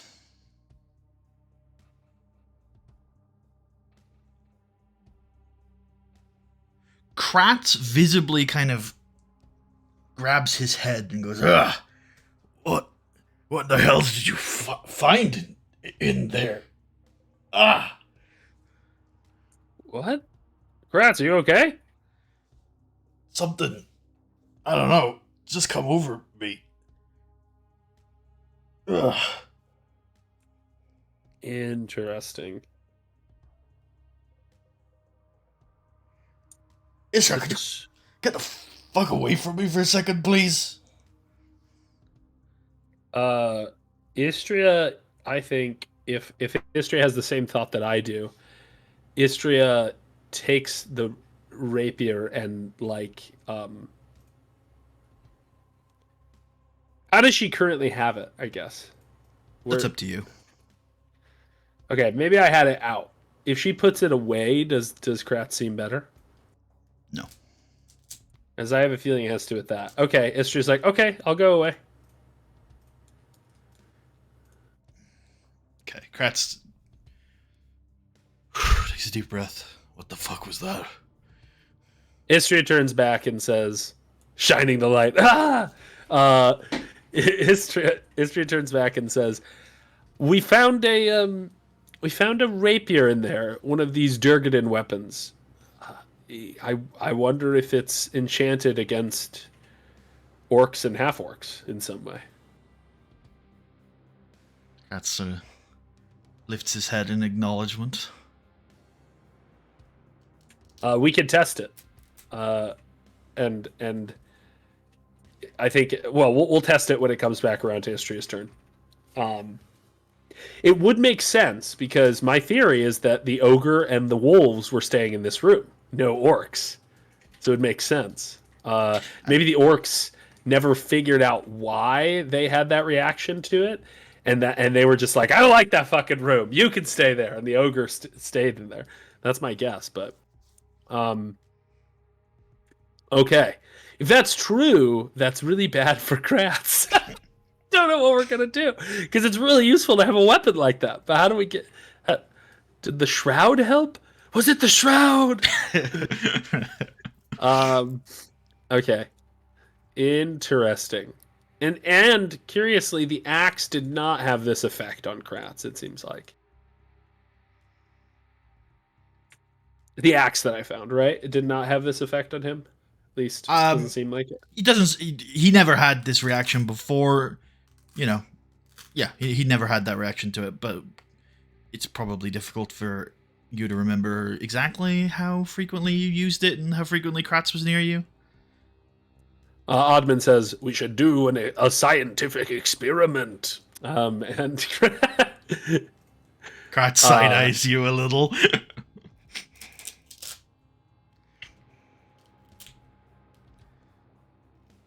I'm gonna have Kratz move up 5 feet. Does he feel worse? No. Wait, no. You've got the axe out. Is that your? Or what? No? Have you got the axe out, Admand? No, Admand just has it on his person. Okay. I'm more referring to the rapier in terms of the experiment. So Kratz moves up 5 feet. Does he feel worse? Kratz isn't going to move towards Istria. Oh, he's not? No.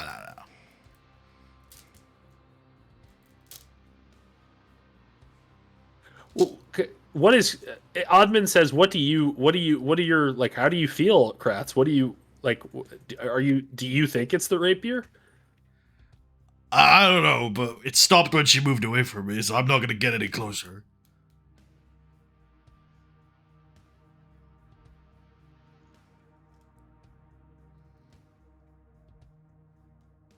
Okay. On Istria's turn, she is going to take out the rapier. Or she probably already has it. Yeah, whatever. She's going to take it out and put it on the floor. Okay. And then she's going to move 20 feet forward. Kratz looks hesitantly, but it's fine. He's fine. Then she gives him a big kiss. No. She says, yeah, I think it's the rapier. Well, let's destroy it then. Throw it off the mountain. Well, wait. Calvin says, whoa. This thing could be useful.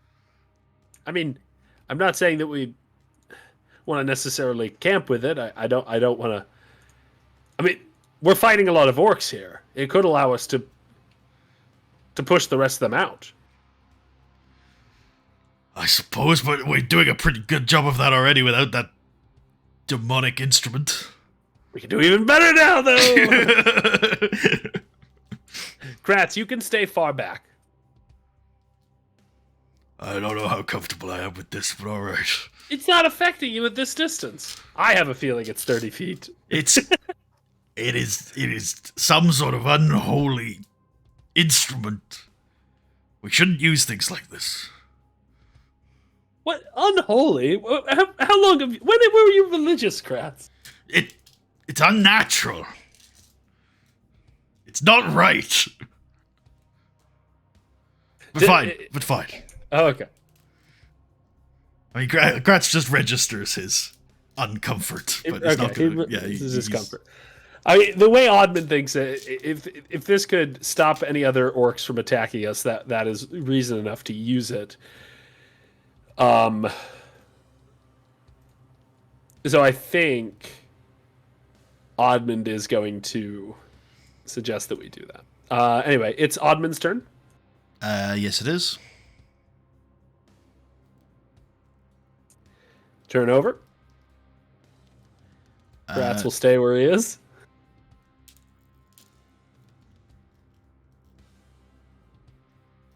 Go back to the rapier and pick it up. Yep.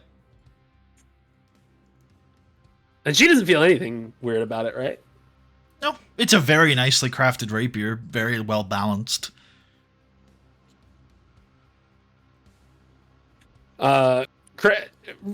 Istria says, I'm curious, does the rapier itself look evil to you, or is it just that you think it's evil now that you associate it with the feeling you felt?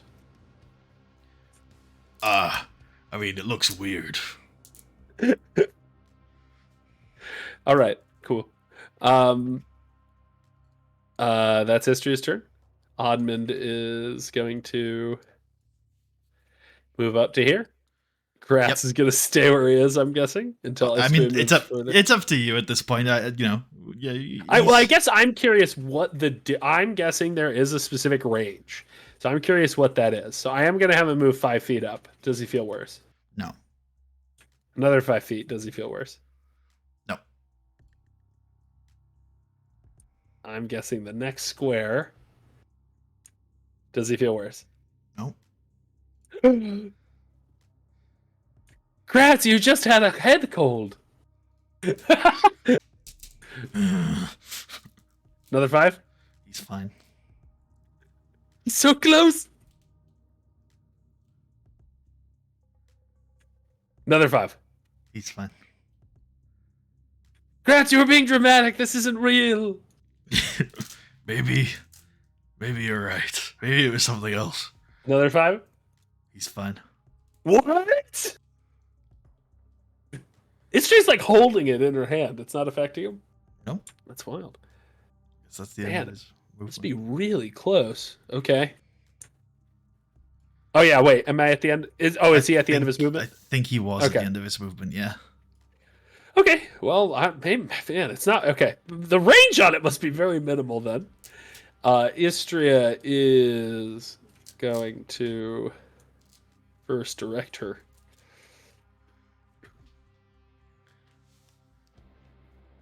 How are things going, guys? The door is closed. Can we hear him through it? No.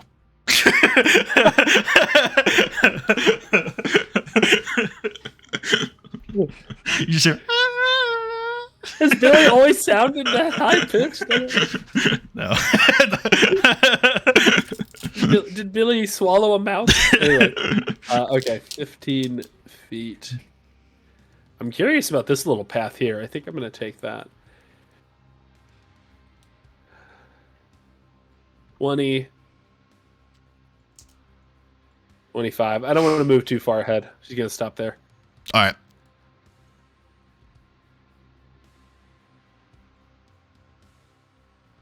I'm in there. Yep. Gratz there. Yep.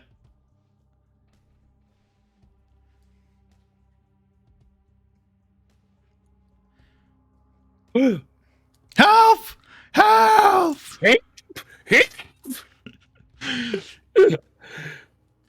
Istria looks at them and says, "Is there anyone in the room with you?" They shake their head. I'll kill you if you're lying. No, she doesn't say that. Okay. A row of rough-hewn sapling trunks form a crude but serviceable barrier across the mouth of this small cave. A door locked with an iron padlock secures the room. There are 2 filthy prisoners dressed in tattered rags crowding close to the door.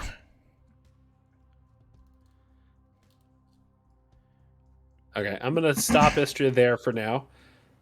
Oh, shit. There's an open door there. Oh, that's the bridge! Does Istria recognize it from this side? Because I do, but I don't know if she would. I mean, if you do, I don't see why she wouldn't. That's fine. Okay. So, she's like, that's the bridge. She says, help is here. We, oh, 1 second. Let me get this right. You must be Bip and Bop. No. I'm Bop and she's Bip. Fuck. That's really your names? That's so fucking stupid. No. You must be Garadil and Corona. Coronavirus. You must be Garadil and Corona. They nod. Yes. Oh, are we rescued? And they fit the descriptions we were given of them? Yeah, they do. Istria says, yes, we are here to rescue you, among other things. your your father told us all about you. My companions, 1 second. On their turn, they'll come in. They're like, what? Okay, that's Admand's turn. An orc comes in. Ah! Okay. And then on Istria's turn, Istria gets up to the cage and says, "When was the last time you saw some of your captors?" They've been running past the last little while. Okay. Good. Oh, they might have run. I look at the sort of. You said it's wooden. It's like a wooden cage. Yeah, there's like wooden logs and stuff, and then it is a door fashioned that's got an iron padlock on it. Istria would like to get to work on that. Okay, yeah. So she can put away the rapier, put the lantern on the floor, and then use with both her hands the thieves' tools. We'll say that it's fine for an action. Take a whole action to just start the switch, and then on Admand's turn, I'll have him move in, and I'll have Bratz move in as well. Cool. And then she can make a thieves' tools check, dexterity thieves' tool check. Yeah, I think so.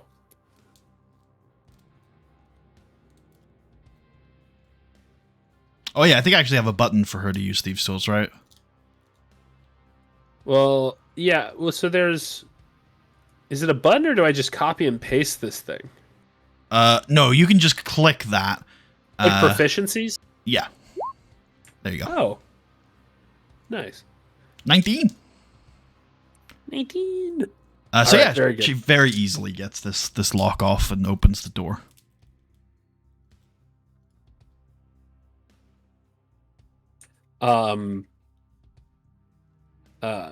She says, how are both of you? They are they're alive. They are pretty underfed and underwashed. They are, not in great shape, but they're not ill. Okay. Billy would have our food. Billy would probably have some food on him. A lot of the food would be probably back with the animals, but Billy would have some food on him. So Istria says, we have another companion who has some food. We can take you to him, and he can make sure that you have food and water, and you can get a little bit of that before we take you back to your father. Does that sound good? They nod.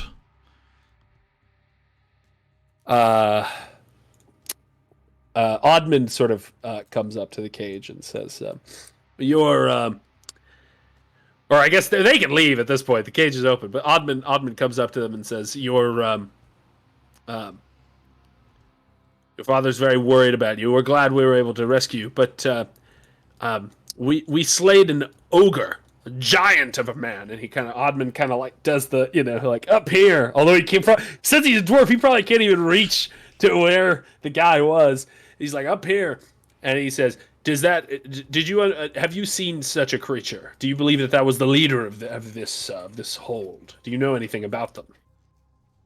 Any information you could provide would be useful if you've noticed anything while you've been here. Okay. They actually rolled really high on their check that I just rolled, so they've been paying attention. Let me just think about what they would have picked up. Garadil says, I think the ogre is the leader. They call him Ulf, but they don't like speaking to him. There's another guy with gray skin. They call him Yarrick. He seems to be the one they all like.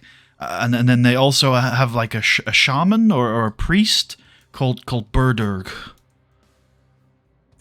Okay, so we've killed Ulf. Yarrick, does that sound like the orc guy we killed in that room?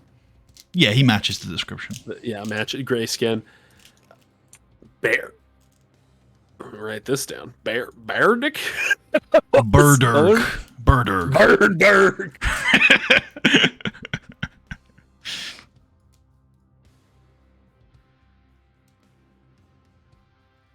They also sometimes they talk about the Baron, but I have no idea who that is. Oh shit! Wait, do they speak Orcish? How do they even know any of this? She says the orcs speak common sometimes. Oh, they sometimes speak common. Okay. Is there a rhyme or reason to when they're speaking common? Does it seem like some of the orcs prefer to use it, or does it just seem like randomly they kind of? Yeah, so I think you're right in thinking that some of the orcs prefer to use it, and Ulf's Orcish was really bad. Apparently, he always spoke in common. Oh, that makes sense because he's an ogre, and they probably have their own ogre language. Okay. They said they talked about a baron. Did you didn't hear anything about this baron? You don't think you ever saw this baron? No, it was only a couple of times where Ulf and Yarrick seemed to be talking about giving tribute to the Baron. Okay. There's another.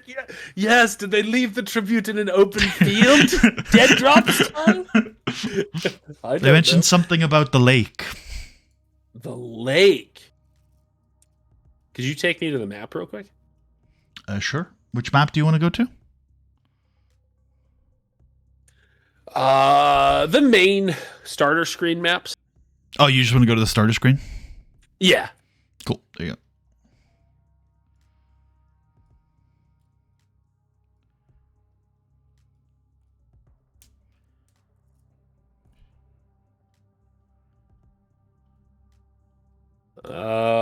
Well, shit. I don't see a lake on this map. I can also take you to another map that I think is fine to show you now, which would be this. I'm not sure if you've ever seen this map. Oh! What is this blasphemy? I have not seen this. This is the Stone Tooth.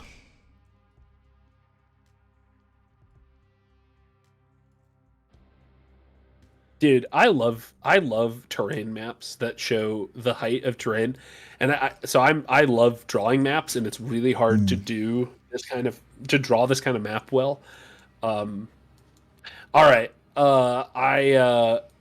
okay, I like this. I like this a lot. So, the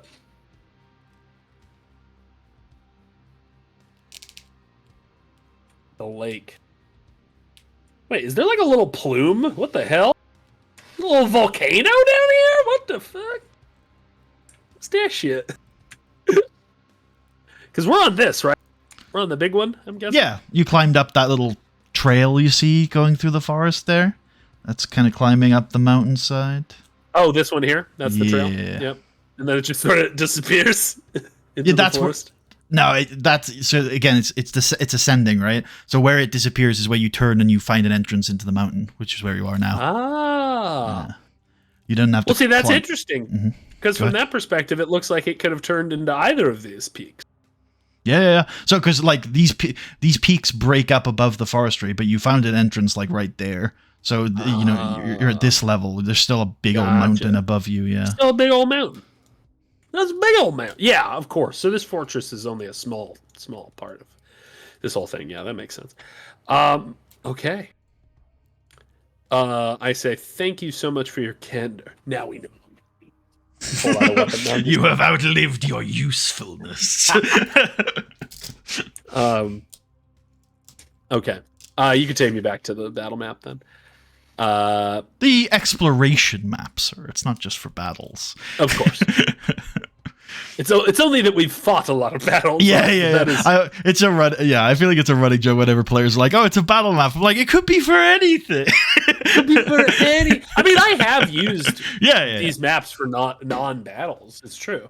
I think it's a funny trope with online D&D that whenever you get put on a map, it's like, well, I guess we're fighting, which isn't always the case. But it's funny. And some GMs are really good about not creating that expectation. Like I know the what do you call them? Like, oh, I can never think of what they were called. I can't think of what they're called, but they were a group that would do those like D&D live shows, and they would do really incredible terrain and like one of the 5e designers, Chris Perkins, I think, was one of the guys in that group, and they would do these incredible, like fucking setups, and they would create these terrain pieces, and sometimes they wouldn't even fight on them. They would literally have these intricate terrain pieces just to Wow. move their characters around and talk. And that would, so you'd never know. Like if the GM got out a piece of terrain, you wouldn't know if there was a battle. And I think that is, that's dedication. Anyway, Agree. so Admand looks at these two and says, "Very good. You have helped us immensely. As my friend Istria here said, we can get you looked after. If you need any medical treatment, we can offer some limited help there, and if you need, as she said, food and water, we can provide. Let's lead you back to that room, and then we can continue our inspection here. Does that sound good?" They not. Okay. So I think we're gonna do that. Do you wanna run through the movements of that, or do you just wanna? It's fine. So you're taking them back to the room, so I can move them up there if that's what you're doing. Depositing them there. Yep. And then I instruct Billy to. Oh God! Why'd they just get bigger? Excellent. Fuck! They're not real. Billy. Billy's probably blushing. Some pretty young ladies coming in. But I instruct Billy to provide them with any food and water that they require. If they're cold, blankets, things like that. Look after them. Make sure they're okay. Of course. Oh, one last thing I would ask them. Yep. Before I deposited them. Did they have any idea what they were being kept for? No, not really. Were they ever told to do work? Like, were they? Yeah, they were put to work cooking and cleaning things every now and then. So maybe it was that, but maybe not. Okay, cool.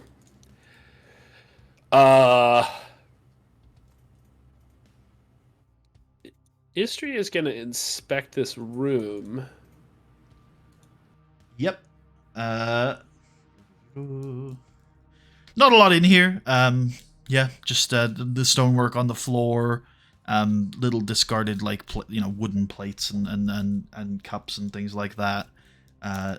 It would be a pretty tight fit if there were more than 4 people in here.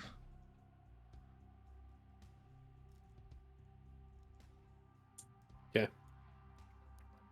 And in this main thoroughfare, the walls and floor of this natural cave have been carefully smoothed. You can discern at least 4 routes leading off into the darkness. That's north, west, south, and east. Red coals glow from within the southeastern passageway, and a crude wooden cage door closes off the southern exit. The floor is covered with sleeping furs, crates, sacks, and rubbish. Very good. The sacks and the crates contain general foodstuffs and materials. There's flour, grain, nails. These are clearly things that have been taken from nearby farmsteads and small villages. There's nothing that is really valuable. It's just like crap. Yeah. General goods. You could carry out large tonnage of this stuff for probably profit, but it wouldn't be weight efficient. Yeah. So in other words, if I don't find anything else that we need the space for, we could carry some of it out. But yeah. Okay. Maybe at the very least we could take some of the flour and make hardtack and refill rations with it. Maybe. Yeah. Yeah. We spent a short rest doing that. I'd make some rolls and you could get some of that. That sounds good. Okay. I think it's Admand's turn now, I would say. I would say Istria would finish her turn sort of inspecting those goods. I'm going to have Admand kind of move into this little passage. Yeah, so down here there is a large smoky fire crackling in the center of the room. There are battered pots and kettles stacked all over. This space seems to serve as a small kitchen. And there are a few materials and boxes and crates around with ingredients. There is a distinct draft drawing the smoke up through a rough hole in the ceiling. Interesting. Looks like it was being used recently, I'm guessing then. Yep. From your description. Admand, I keep forgetting to do this. Admand will look for secret doors. Sure. And can you remind me how your feat works again? Could you post it in chat? Because I always find it awkward to intuitively remember this, because you get advantage on finding secret doors, but not finding traps, but you have, like, resistance to trap damage and things like that. You have advantage on wisdom, perception, and intelligence checks made to detect the presence of secret doors. Cool. And yeah, weirdly not advantage to detect traps. But advantage on saving throws against trap. And this is, that's the description. Cool. Cool. Yeah, roll me a perception check. You're looking for secret doors and things, right? In this case, yeah. Just if there's any secret... And I don't know how you interpret secret doors. I might interpret that to also be like secret hidey holes, like secret I don't know, vaults or I know whatever, what you mean. but... Yeah, I know what you're going for. Yeah. Why don't you roll this at advantage, actually? Oh.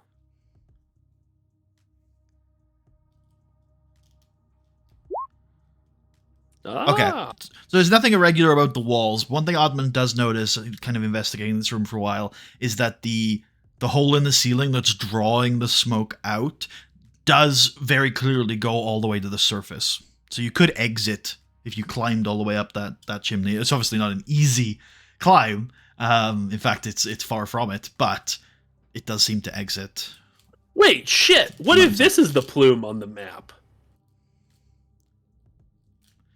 I mean, could be. Could be. Okay, so this could be used as a possible exit. Good to know. Or entrance. Entrance. Entrance. All right. Kratz's turn. Yep. I think Kratz is interested in this little passage here. I guess I'll use an action to go a little bit deeper into it. And that's about as far as he can go. Oh, does this seem... It just seems to possibly connect back to the trash rooms. Hard to say. I think I'm going to send... Oh, wait. I can't send history too close. I'm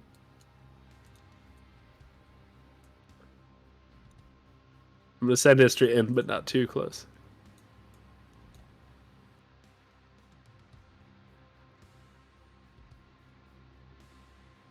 That's Admand.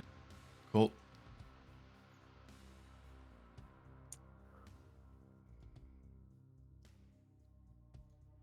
I think that's Kratz. Okay, Kratz has arrived at this sort of new sort of area where you find haphazard stacks of crates, barrels, sacks, and bundles crowding this long cavern. To the north, two finished stone passageways open to the east and the west. A narrower opening leads south. In the southeast corner is an old well full of murky water. Istria.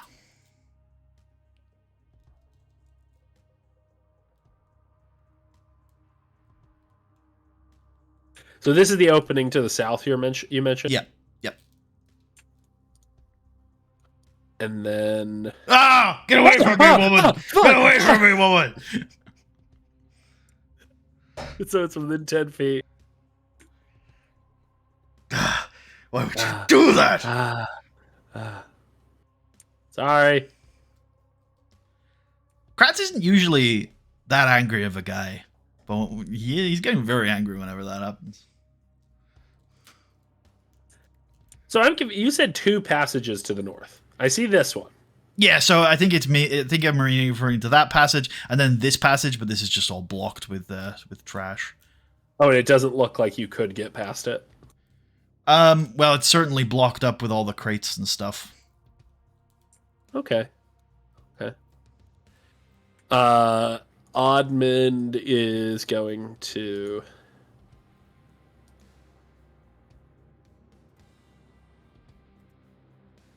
move into here. Cool. Kratz is gonna check out the well. Just a water well? Let me just double check.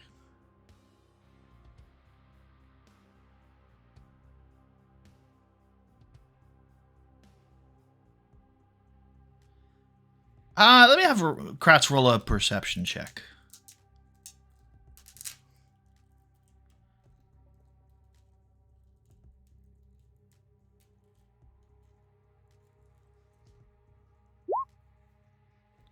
Yeah, it's just a water well. It's pretty mucky. It's pretty dirty. But yeah, otherwise just a water well.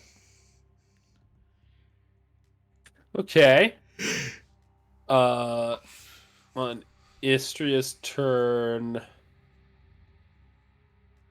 I think I'm gonna have her move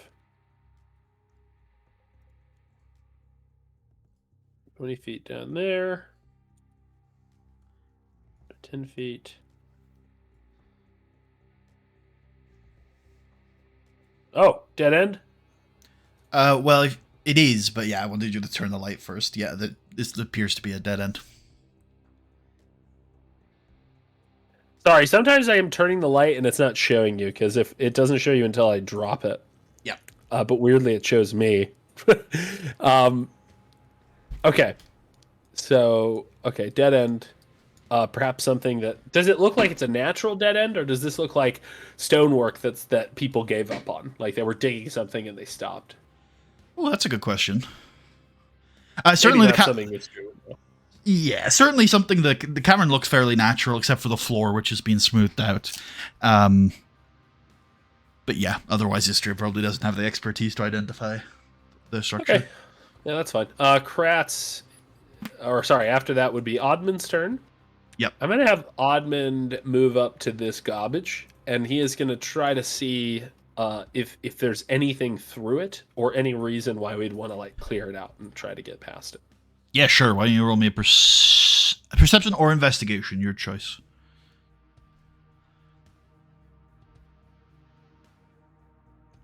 Actually, I'd let you roll a strength investigation check, because it's you moving the boxes aside and having a look through and things like that. Okay. I'll just roll athletics then. Cool. Are you proficient in investigation? Wait, you said strength perception, or is it strength investigation? Strength investigation. No. So it'd just be a strength check then, if you'd like to do that. Or you could roll just perception. I'll allow that. No! 9. Is a massive pile of boxes here. Just seems to be like the rest of the places, just where they've stored their goods. Bring wood and oil. We shall burn it. Okay. I think Kratz is going to kind of go over here and maybe start looking through some of this stuff. It all looks like just general goods that they've stolen. Is that the idea? Yep, there's some foodstuff, some blankets, some tools, some timber, some pitch, some nails, wood. There is, in one of these boxes, some human ale. He smells it. Is it up to snuff? Yeah, it's just ale. But it's not. It hasn't gone bad. Nope. Okay. On Istria's turn, she's going to come out. Admand is going to also look in the well, just in case. Sure. Roll me a perception check.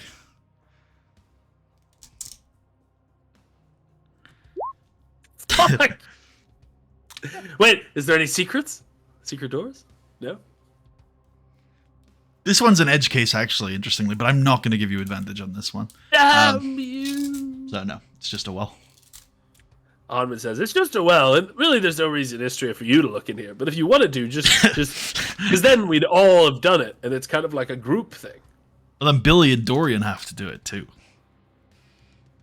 Sure.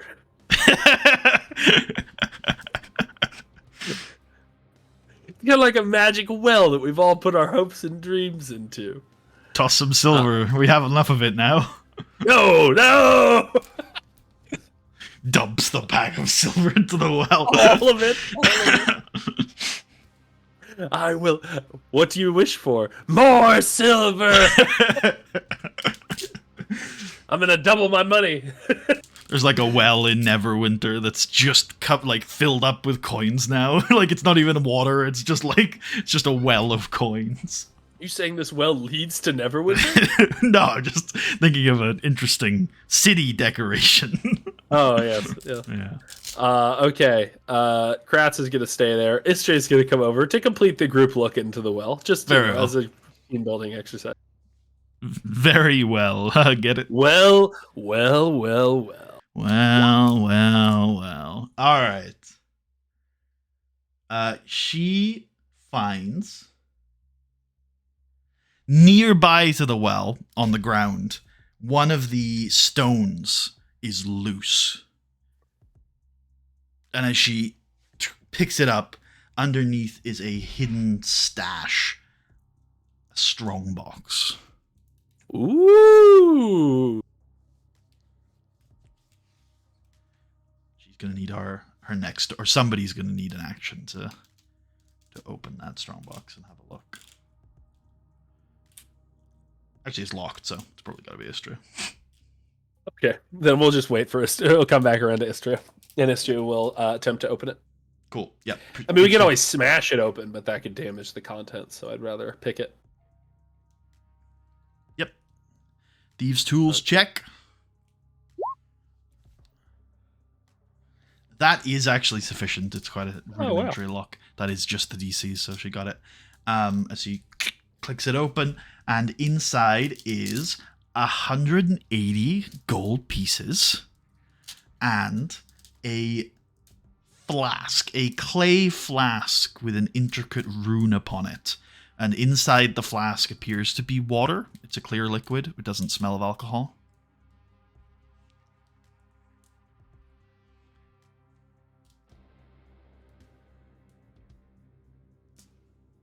A flask with clear liquid. Yeah. It doesn't smell of alcohol. Yeah, it looks like water. Looks like water. But who knows? Who knows?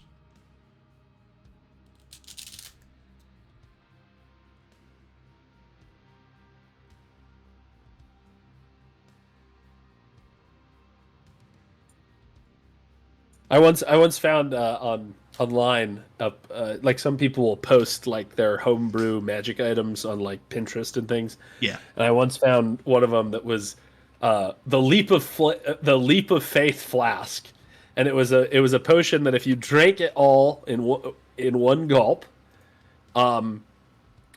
then you would get something really good. I don't know what it was. You would get like a permanent increase to your HP or something. But if you attempted to identify it or in any way detect what it did, it would become water to you, and it would do nothing. Cool. That is really cool. I feel like in most D&D groups, it would always be identified, though. It would always be identified. Yeah. But I think would the identify have revealed what it originally was, or would it you just never know? I think you just never know. I think that's the idea. And I think some GMs, I sometimes like to do this. Some GMs like to put little things in their game that they don't expect the players to find, because if a player does find it, it's all the more rewarding, right? Little Easter eggs. Most of the time, players don't find them, though. So that's like 99% of cases. Okay. So Istria is going to pocket the flask of faith or whatever. No. And, I won't write it down. So it's a flask with water liquid. Yeah. But I always forget what a flask is. Is it glass? It's a clear clay. Glass. This one's clay. Oh, it's clay. Yeah. Okay. So we only knew it was clear when I kind of opened it up and looked inside. Yeah, there's a cork. Okay. Yeah, it's a clay with a cork, and you open the cork and have a look, and it's clear. Okay. Interesting. I think one way we might be suspicious that it's not water, though, is that if just water was hidden in here for God knows how long, it would be disgusting, right? Like, it would be green, it would smell awful. The fact that it doesn't smell awful is maybe an indication that it's not water, but I think There is one type of water that is often held in like special revere, that I think probably all of you would know about, and it's holy water. oh, of course, holy water. It could be holy water. Could be holy water. Could be. There's no holy symbols on the flask, I'm guessing. There is a little rune, a little orcish rune. Yeah. Oh, an orcish rune. Can Kratz read it? Yeah, actually, yeah, sure. Well, actually, let's give Kratz a check for that. Yeah, I think maybe not a common thing. Yeah, it's like let's go history for Kratz. Okay, that's just base intelligence then. Yep. Oh, that is, Kratz tells you, the rune of Luthic, the cave mother.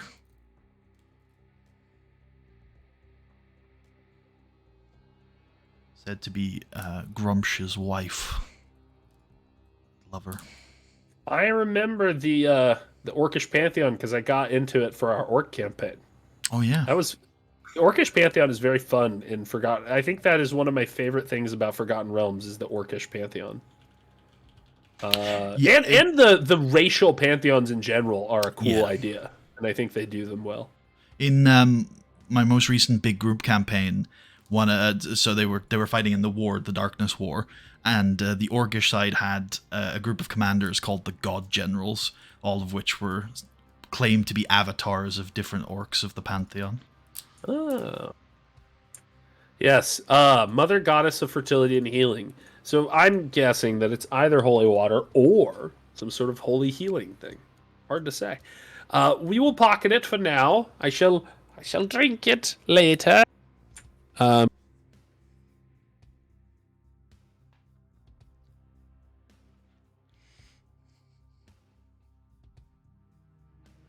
also 180 gold if you didn't note that down. Yeah, I did note that. Yeah. Cool. Absolutely. That's mud. How is the profitability of this trip looking so far? We doing good? It's looking pretty fucking good. We have, so far, in total, 1,900 silver and 840 gold that we've gotten out of this expedition so far. It's not too bad. Not bad at all. Not bad at all. It's enough to, bankroll us for more stuff and prove the value of these expeditions, hopefully, to our benefactor. Well, the main thing in terms of proving the viability is that you get back alive. Well, sure, but I think it's also, surely it is important that we prove that we can't just get back alive, but that we can take things with us, right? Yeah, that's true. Like if we just got back alive with our clothes like worn and haggard and we ran from it, then that's not really as impressive as we cleared the dungeon, we got the shit, we got back. You know what I mean? So it's I'm with you. I think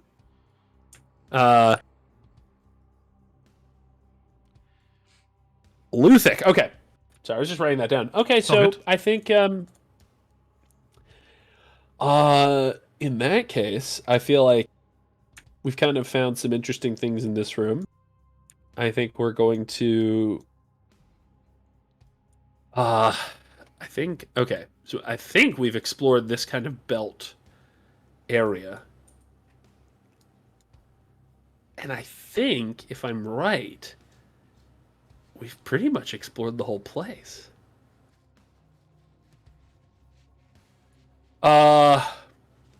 Is it Istria's turn? Sure. Okay. Oh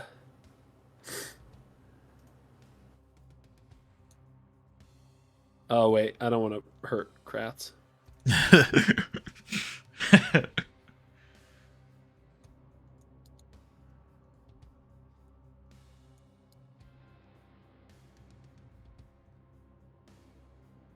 Okay, that's Istria. Cool. Admand? I think I may have accidentally put her in a wall, but oh well. It's fine. Kratz. Kratz is like, she's a devil. Stay away from me. Stay away from me. We came up from here. Correct. We came down from there. Yeah. Down from there. We've seen through there. I think I just want to reinspect this area. Admand's like, Istria, wait! I think Admand's gonna action dash. He doesn't want to get left behind. Kratz is probably also gonna action dash, but he doesn't want to get too close to the witch.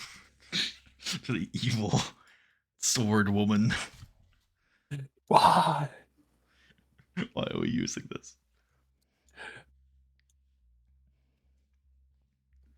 Okay. Alrighty. Admand.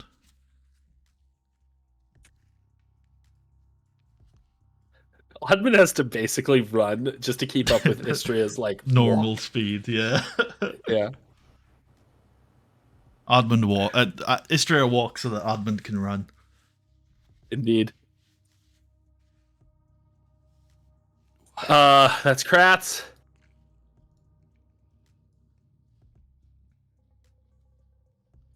Now, reminder on this, do I think that this rope bridge is fine as long as it's not in combat? Like, I can walk over it. It was just, yeah, okay. Yep. And a reminder that you hear the sound of rushing water below you. Mm-hmm. But nothing else. No. There's also a drum here, though. I fucking... You know what? Istria's actually going to action destroy the drum. Okay. You can pierce it with the rapier. Yeah. Just in case. I never want to hear the sound of that drum again. Wow. Yeah. So you weren't a fan of their musical accompaniment? I actually thought it was good, and I liked the drummer. I liked the roleplay of him, where he was like... Well, he's dead now. He's dead.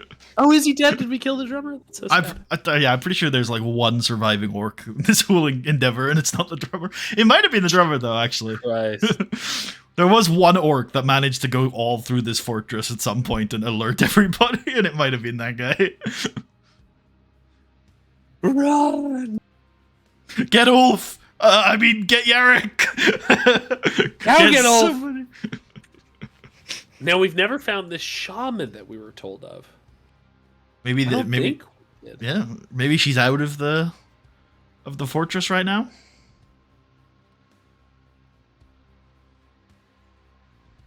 Or maybe you haven't found them. Okay, Onman's gonna come up there.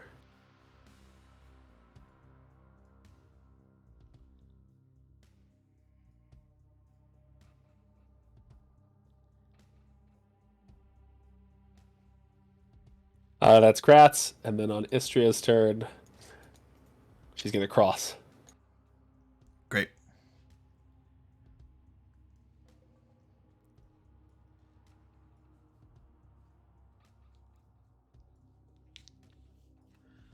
You can mostly just play this, fast and loose with the turn order, and I'll let you know when it starts to get required again to be a bit more strict with it. I'll close the turn order. I'll keep the initiatives, but I'll close it. I actually think that I'm going to have Istria go back into this passage. And I'm going to have Kratz hang out here for a moment. Okay.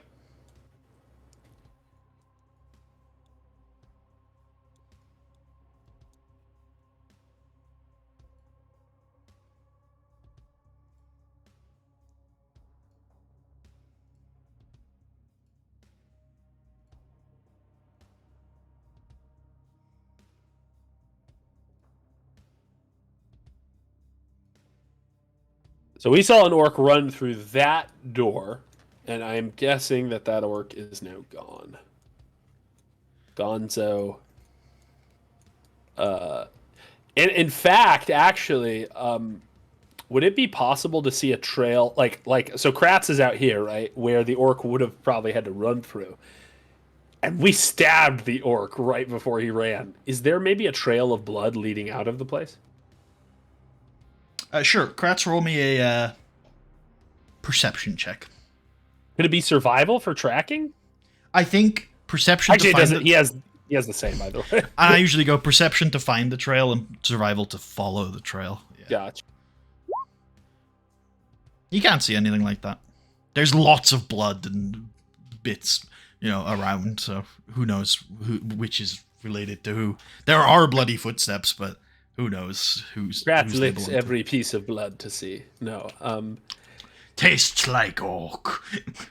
Istria is going to look out one of these passageways and see if she sees anything out there. And she shines the light through it.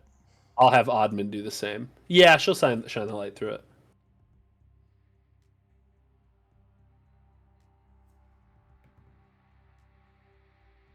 She catches a glimpse down at the bottom of the trail, the mountainside trail, of one of the direwolves kind of running out into the forest.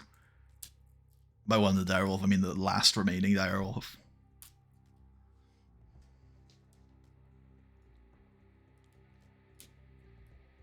Okay. The next thing I want to do is so boring that we might just want to I don't know. I'll leave it up to you if you want to actually go through it. So I think that Admand would have Kratz close this door. Yep.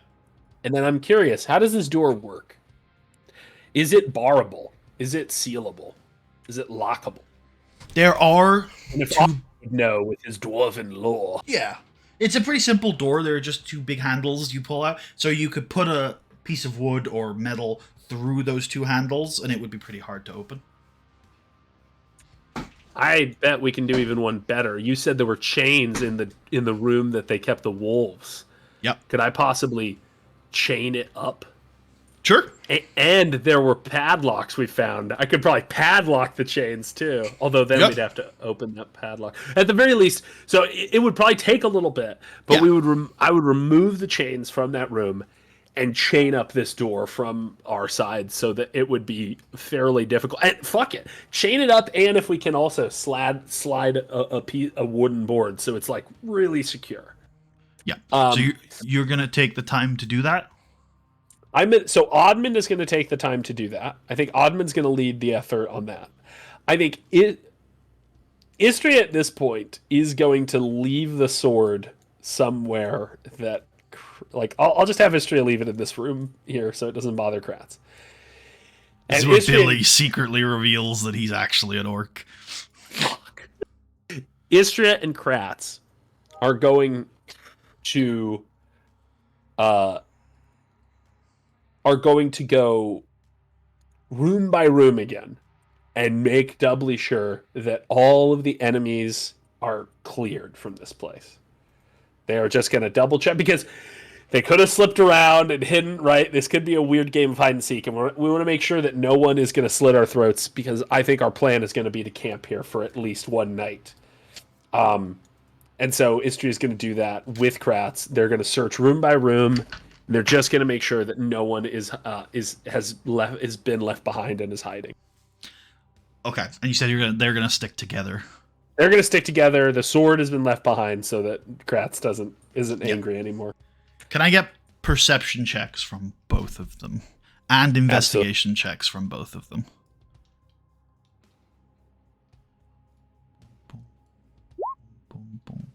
Perception for Istria. Investigation from Istria. Man, Istria is cracking.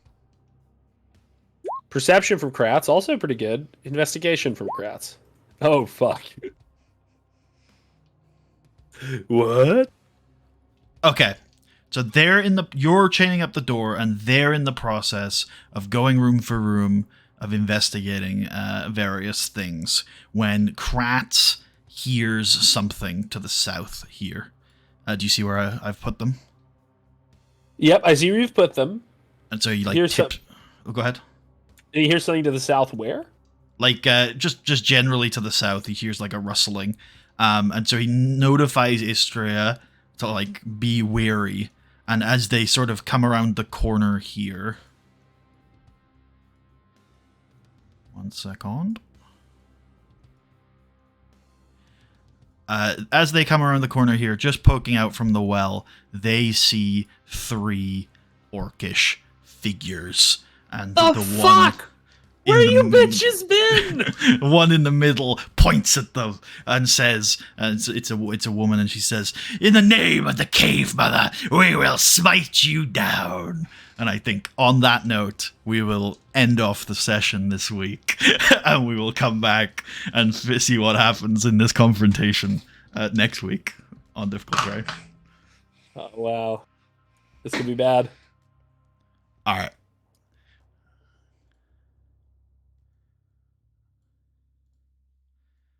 I am terrified that my boys are going to get ganked here. We're at literally, this encounter will be at half strength. Oh, no. Okay, I'm going to grab some XP. Did you have fun today? I did have fun. Yeah, it was a good session. Accomplishment. I feel like we're so close to finishing the job. We just need to get rid of these few, and then I think the plan. Where did they come from, though? Where did they come from is a great question, and I have no freaking clue. I have 3 theories. 4 theories. Wow, that's a lot of theories. Theory 1, they climbed out of the well, like they swam. The well connects to some sort of other passage, and they swam up it. Theory 2, they climbed down from the hole in the ceiling that you specifically told me someone could do that. Okay. Theory 3, they came from the garbage area that was blocked off. That was actually like they were in there. Maybe they made a barricade and were waiting for the time to strike. Theory 4, there's some other thing I haven't yet discovered. Now that is a very intelligent theory to tack onto the end there, because it means you're never wrong. I'm never wrong. See, when there's something I haven't yet discovered or thought of, I can say, I thought of that, actually. Yep. I'm going to give everyone 400 XP, so including Billy, but not including Faldor. 400. 400. One other thing I want to ask, though, actually, now that I think about it, is remember, you're sort of, the story of Durgadin the Black. You haven't really found anywhere that reasonably looks like a forge.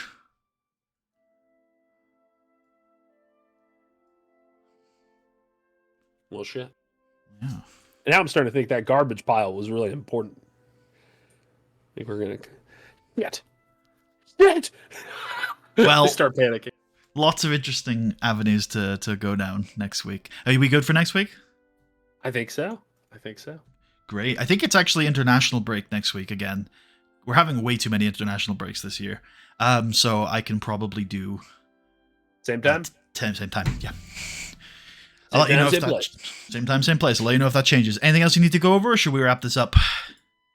I think we're good to wrap it up. I think we're so close. We're almost at the finish line. Next time could either be really good or really bad, because I don't know how I'm going to get a message to Admand. I mean, maybe it just Admand might, I don't know. I'll talk to you about this, but maybe it's just lucky, and Admand just finished with the job around the time that they discover this, and he's heading back. Or it could be that because he was heading to get chains in that room. True. So maybe he was in the area. Maybe that's a roll to see. Yeah, I think we'll do a roll. We'll do some sort of roll. But we can work out. Why don't I tell you what? Why don't you work out all the different scenarios, and then I'll put a roll on it next week. Okay, I'll think about that. Cool. And then I gotta keep Billy and the girls safe. Ah. And unconscious Dorian, the main character, who's been unconscious the entire session. Dorian will be fine. I think they're just gonna assume he's dead. You're gonna see him and be like, "Well, that guy's dead," and then move on.